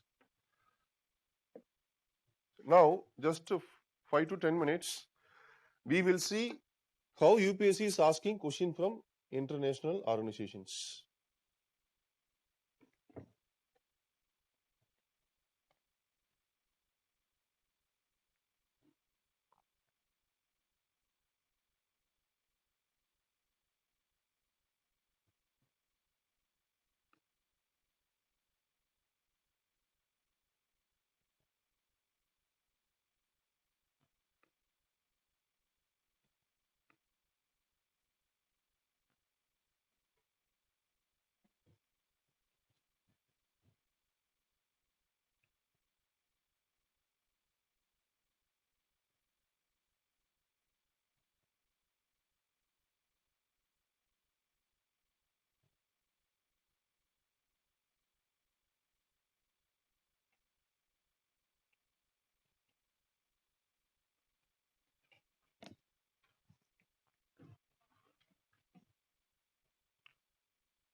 So for example, question number 3. See, these are all actually old current affairs. This is actually purely based on current affairs, 2014 current affairs. Actually, this question is 2015 preliminary question paper. Okay, we will see all the coming years. So this is 2015 question paper. The Fortaleza declaration is, it was declared in 2014 summit. Which summit? BRICS summit. Okay, Fortaleza is a place in Brazil where a declaration was made in which it was declared that under BRICS there will be new bank. Okay, new bank for financing the developing countries. So that is called New Development Bank. Okay, so Fortaleza declaration recently in news related to affairs of. So that is the one type of question. Simply they will ask some terminology or some events or some meetings that is related to what. Okay, next.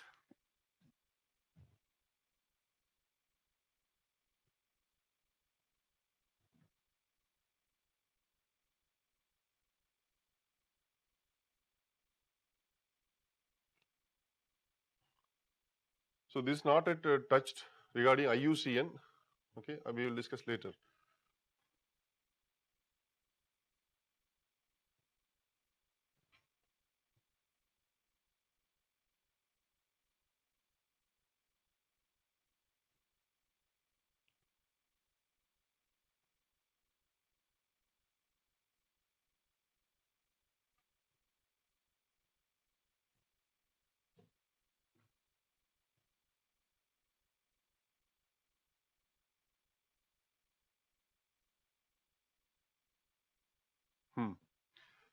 See, there are more than 80 various reports and indices.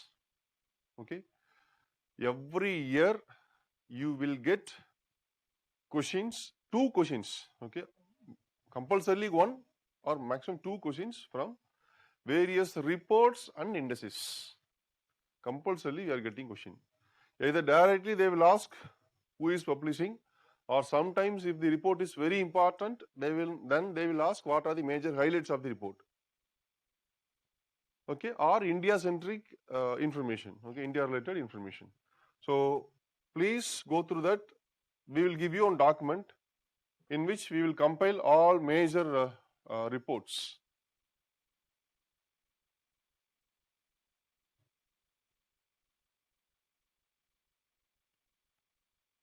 The next one,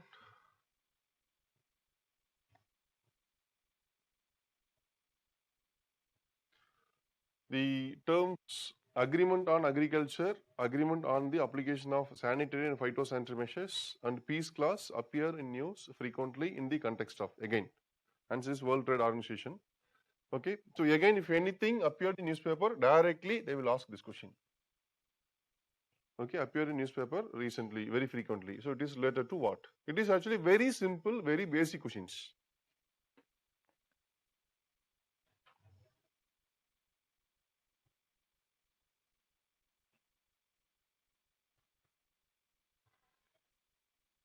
Actually, this is the topic we are going to discuss in the next. So the area known as Golan Heights sometime appear in news in the context of. So Golan Heights is the disputed territory between Israel and Syria, that is in Middle East.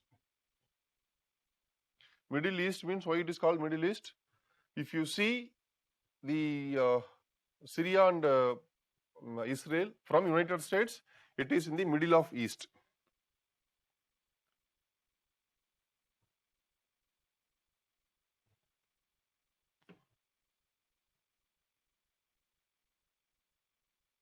Yes, 43. I think you can answer for 43rd question.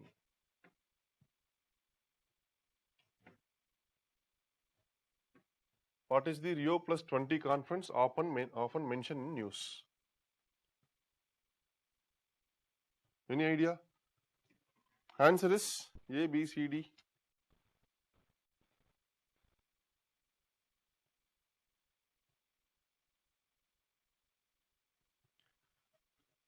Wow. That is, it is the United Nations Conference on Sustainable Development. It is a ministerial meeting of World Trade Organization. It is a conference on Intergovernmental Panel on Climate Change. It is conference on member parties of Convention on Biological Diversity. Yes, exactly. A. Super. Okay. Next.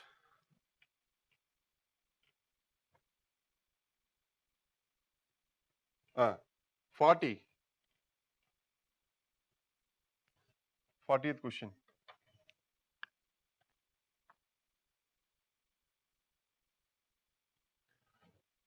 What is answer? Which one of the following is associated with the issue of control and phasing out of use of ozone depleting substances? Bretton Woods Conference for creating IMF and World Bank. Nagoya for what Nagoya? Answer is actually Montreal, exactly. Kyoto for what purpose? Greenhouse gas emission. Nagoya for equitable sharing of benefits arising from genetic resources. Okay, super. Then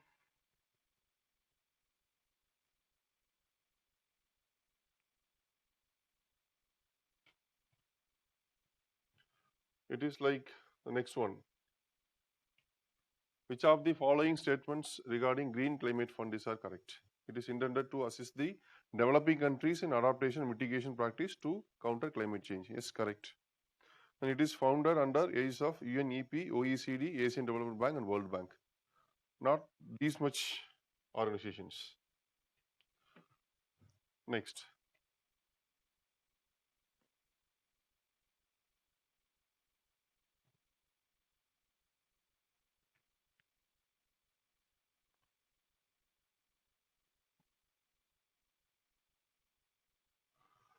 Yes. I told you, like occasionally they will ask one or two international NGO related questions. Amnesty International is, any idea what is answer for Amnesty International?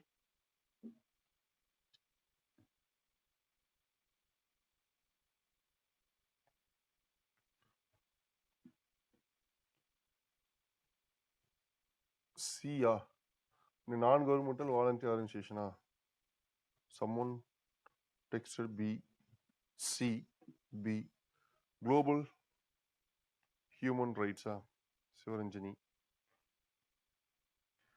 See, answer is, it is a international NGO, non-governmental organization, but not for poor people. It is a international NGO for human rights movement. So the purpose is human rights, global human rights movement. Okay. Even though it is NGO, but here correct answer is B, Bombay, not for poor. So these kind of questions are again very common. India's member of which among the following Asia Pacific Economic Cooperation, ASEAN, East Asia Summit? That is only in East Asia Summit. That and all we will discuss later. Still there are so many topics.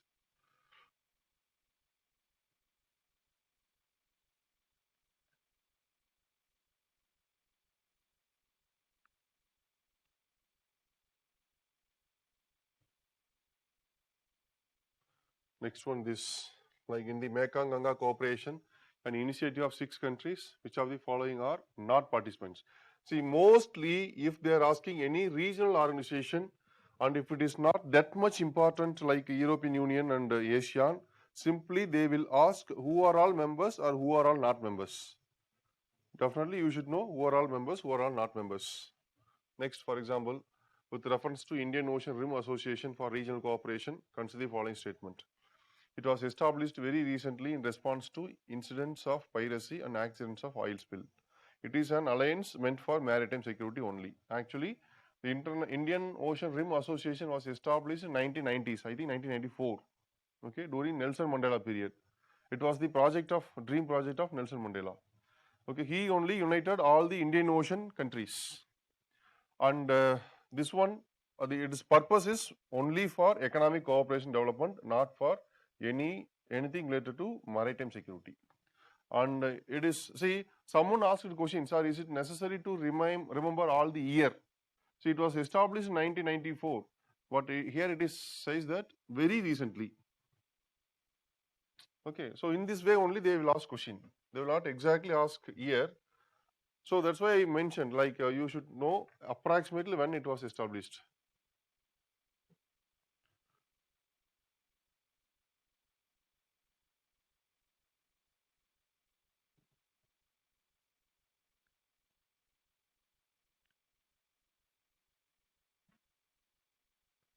Other things like BirdLife International, then Beijing Declaration.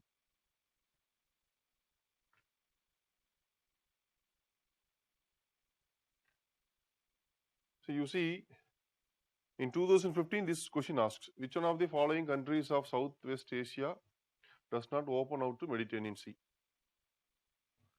Okay, same question repeated 3 times till 2009.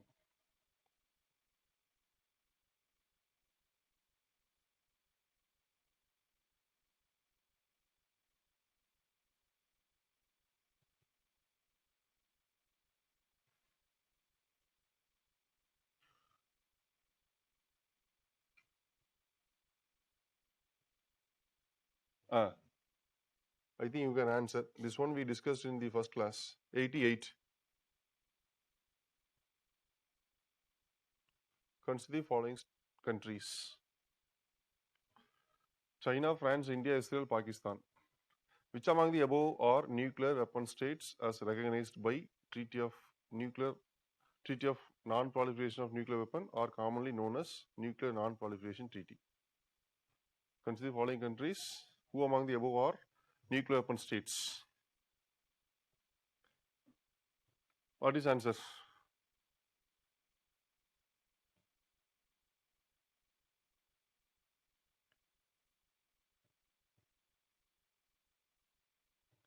Wow, super.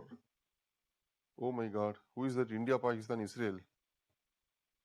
So India, Pakistan, Israel, they are out of NPT. They are not at all. See, what is the question?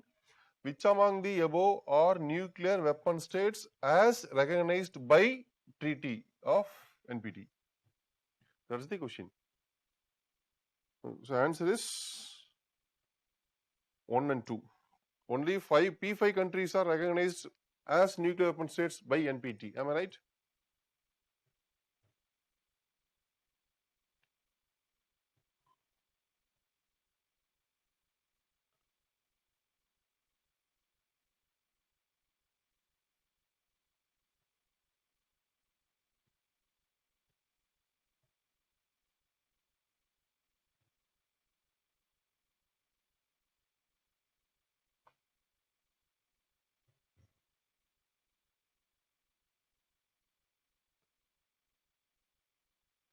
See, this is 2016. This year only we got more than 70 questions from current affairs, only 30 from conventional area. Okay, it was surprise to everyone. That year only, because of current affairs, cutoff raised. So it was around 115 or something. Okay, cutoff. So last year it was 98, no? So this time 115 or something. So many questions from current affairs.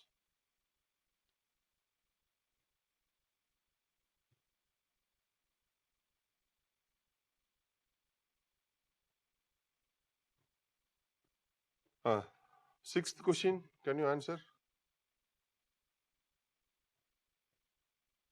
Is it visible?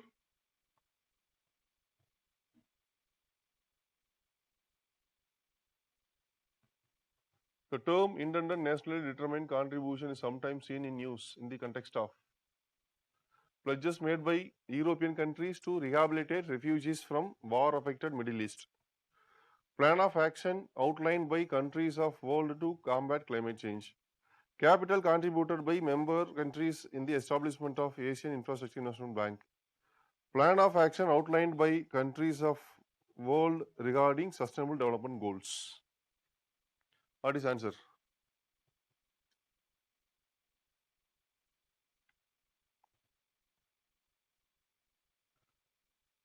Answer is combat climate change. D. Who told D? Ganesh. Why? Today only we discussed, no? INDC means that is coming under which agreement?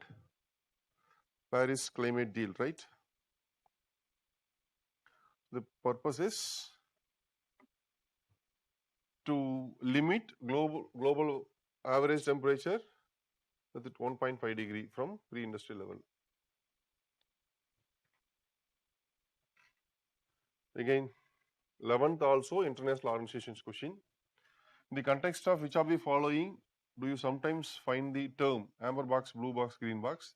Actually, these are the different types of subsidies for agriculture. Okay, so that we will discuss.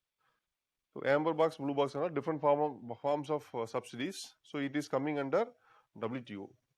So developed countries are saying developing countries are giving more subsidies to farmers, but developed countries are giving subsidies in trillions of dollars.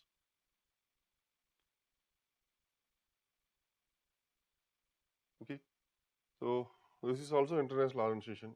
Recently, which one of the following currency has been proposed to be added to basket of IMF SDR as an international currency?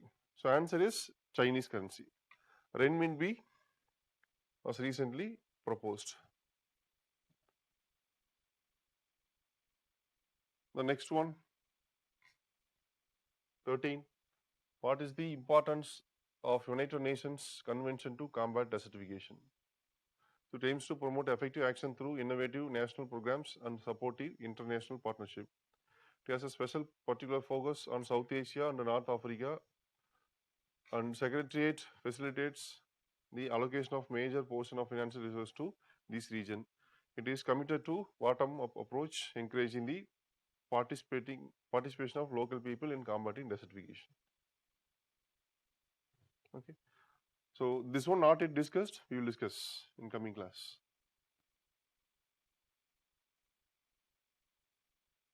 The next, yes, this year so many questions asked. With reference to Organization for Prohibition of Chemical Weapons, consider the following statement. It is an organization of European Union in working relation with NATO and WHO. This is wrong. This is independent institution under United Nations. It monitor chemical industry to prevent new weapons from emerging. Yes, correct. It provides assistance and protection to states against chemical weapon threats. This is also correct. So 1 is wrong, 2 and 3 are correct. Why this question is asked means because this previous year this organization was selected for Nobel Peace Prize. So simply they asked about this organization, that's all. Okay, nothing in detail, nothing in depth. Just this is the basic awareness.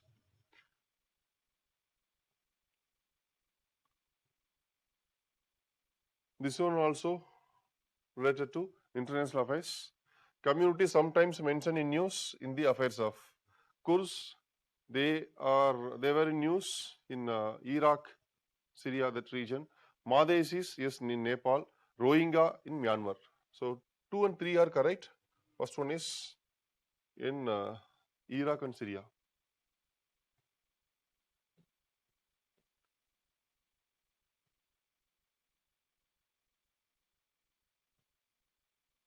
Again, this one, this is also 100% current affairs. That is FAO Accords status of global important agriculture heritage system. So why it was in news means in Kerala there is a rice cultivation practice called Kuttanadu. Kuttanadu means they are practicing of cultivation of rice below mean sea level. I think this is the only place where they are doing rice cultivation below sea level. So they have their own unique method. So it got a FAO tag. I think this one you can answer. We discussed.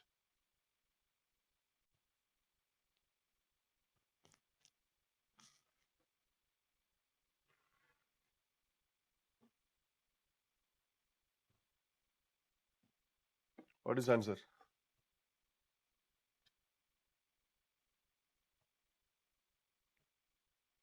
Sir, so only current affairs and SAA material enough for international organization. Yes, that's what I told. So class notes, material and current affairs. So terms sometimes seen in news. Annex 1 states that is related to Kyoto. Certified emission reduction that is also related to Kyoto. That is under certified emission reduction it is called carbon credit and carbon trade. And clean development mechanism also coming under Kyoto. So all three are called flexible mechanisms. All three are coming under Kyoto. So CDM alone correctly matched. These two are related to CBD and these two also related to Kyoto. So answer is 3 only correctly matched. Answer is C. None of the above. Oh my God. See, yesterday only we discussed all these things, right? Why?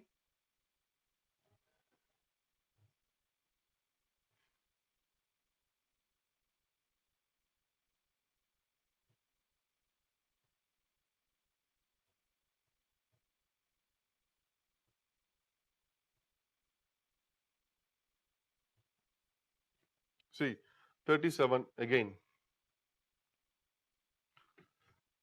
India's ranking in the ease of doing business is sometimes seen in news. Which of the following has declared that ranking? Ease of doing business.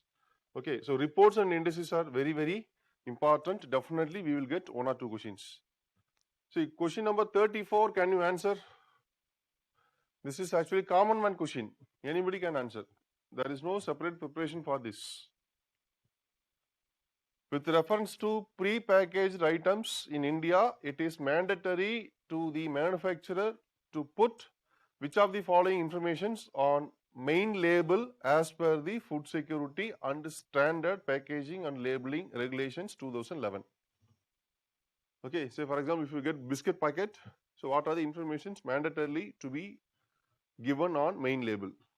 Okay, one is list of ingredients including additives, nutrition information, the recommendations, if any, made by the medical profession about the possibilities of any allergic reaction. Next one is whether it is vegetarian or non-vegetarian. Among these 4, which will be given according to Food Safety and Standard Regulations Act 2011. Any idea? See, this is common one question. 1, 2, 4 1, 2, 3 A, C, 1, 2, 4.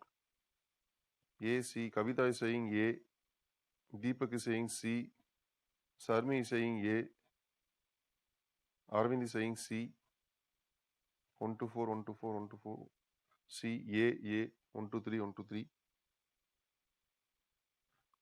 See, generally, say for example, if you take the chips packet, what they will give? First, list of ingredients, okay, like oil, chili powder, and whatever other ingredients, it will be mentioned. Nutrition information, yes, how much fat, how much carbohydrate, what are the vitamins, so that will be given. Next, recommendations, if any, made by medical profession about the possibility of allergic means, it is given only for medicine, not for food items. Okay. Next, vegetarian, non-vegetarian. Yes, there will be green color circle, no? Vegetarian, non-vegetarian. It's common man question. Anybody can answer. Why this question is asked? Because previous year in 2015 there was major event. Maggie was banned, right? Maggie was banned. So what was the reason? Why Maggie was banned? Any idea? Lead content. Arvind is saying lead content. See, whether government found the high quantity of lead content only in 2015. Why they banned only in 2015? Whether after that, whether lead content reduced or before that it was very high? No. Why Maggie was banned means Maggie was the monopoly leader in noodles market.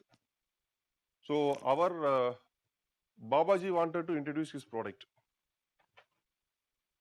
Okay, Patanjali. So all of a sudden it was banned, and even without getting the certificate, Patanjali noodles were introduced in 2015. Again, I'm saying I'm not against any particular. Okay. Okay.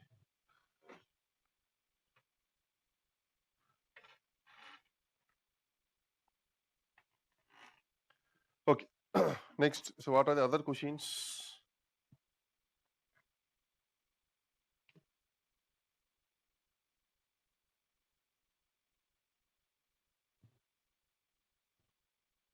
Yes, actually, this one is with reference to Trans-Pacific Partnership. Consider the following statement: it is an agreement among all the Pacific Rim countries except China and Russia. No, for example, other countries, they are not part in Pacific region. Okay, and here you notice the statement: it is a strategic alliance for the purpose of maritime security only. The statement did we study in previous year? That is for Indian Ocean Rim Association. The same statement was given. The first one, it was recently established with objective of maritime security, sorry, addressing the piracy. Second statement was mentioned like it is a strategic alliance for meant for. Here it is mentioned purpose. There it was mentioned meant for maritime security only. The same statement. Okay. See, if you take all the subjects, again, India-Africa Summit, all the subjects, most of the questions, so most of the time, one or two questions are repeated again, again, again.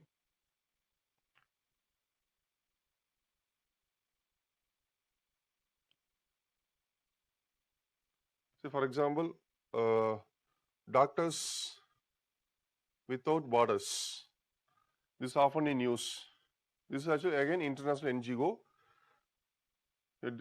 in non-governmental international organization. Okay, why it was in news means they were they were managing a big hospital in war zone of Afghanistan. Mistakenly, US Air Force, they dropped a bomb on that hospital that led to killing of hundreds of people mistakenly. Okay, next is UNREDD plus. That and all we not yet discussed. We will discuss. Then greenhouse gas protocol.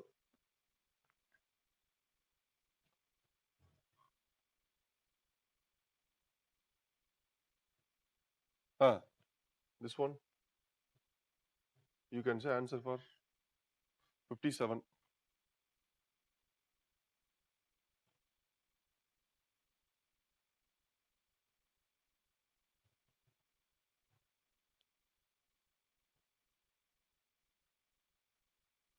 See, you should not refer your notes.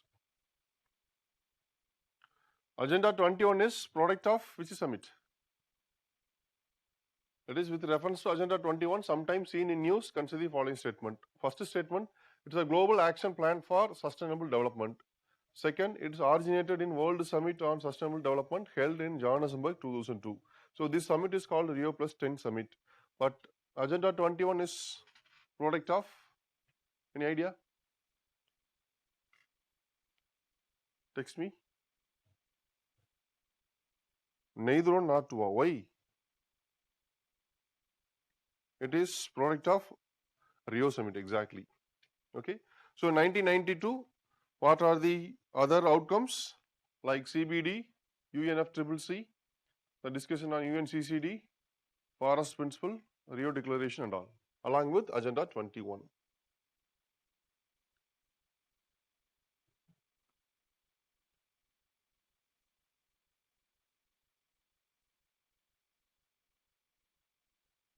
Next,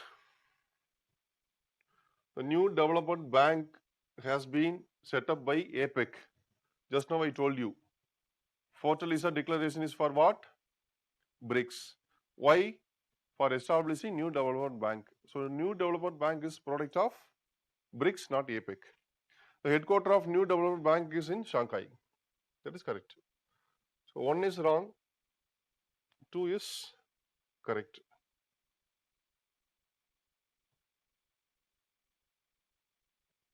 The next, this is also, this I already told you, no?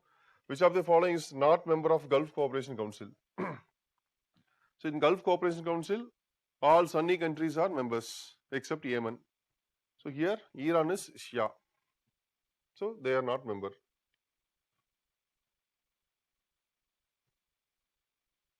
The next, Global Financial Stability Report is published by whom?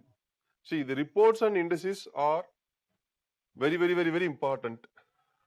Next, the Belt and Road Initiative is sometimes mentioned in news in the context of China.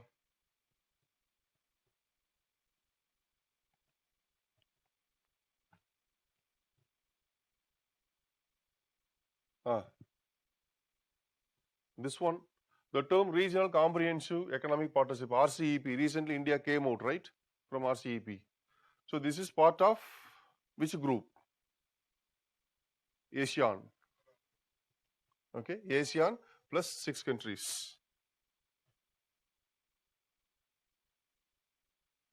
Then International Solar Alliance, that also it was in news.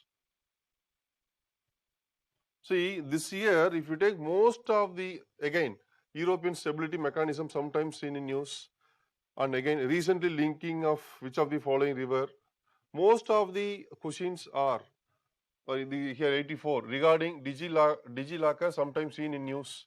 Most of the questions asked about recently. That is more than 70 questions.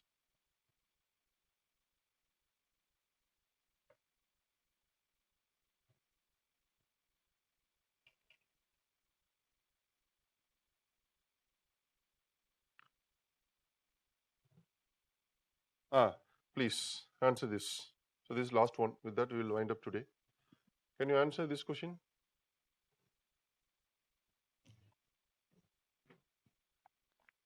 Consider the following statement. The Sustainable Development Goals were first proposed in 1972 by a global think tank called Club of Rome. The Sustainable Development Goals have to be achieved by 2030. What is answer?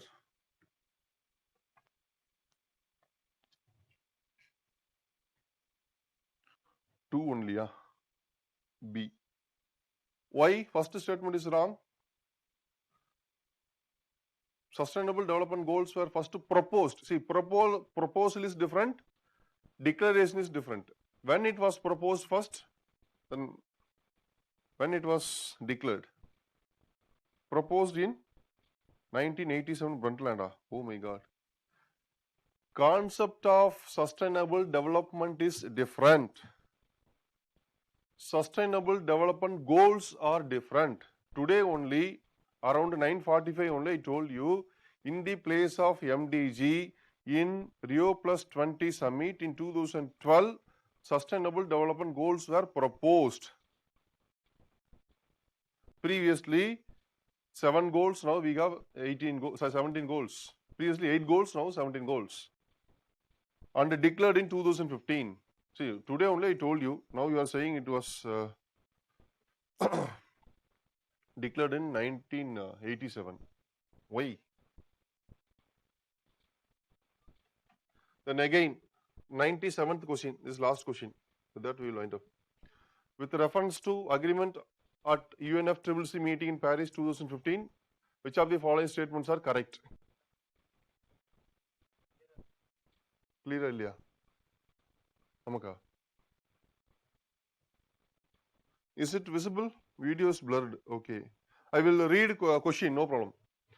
The agreement was signed by all members, all member countries of United Nations, and it will go into effect in 2017.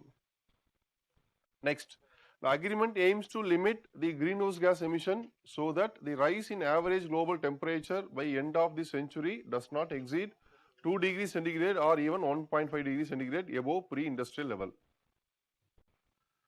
Next, developed countries acknowledge their historical responsibility in global warming and committed to donate $1,000 billion a year from 2020 to help developing countries to cope with climate change. Okay. So first statement is saying it was signed by all members of United Nations. So I told you, like including United States, all have signed. Agreement aims to limit greenhouse gas emission to 2 degree to 1.5 degree above pre-industrial level. That is also correct. But, okay, see the first one, sorry, first statement, it will go into effect in 2017 is there, no? But actually came into effect in 2016 itself. Next, developed countries acknowledge their historical responsibility in global warming and committed to donate 1000 billion. No, it was just 100 billion. Okay, so 2 only correct. So with that, we will stop today's session. In next session, we will discuss about peace and security.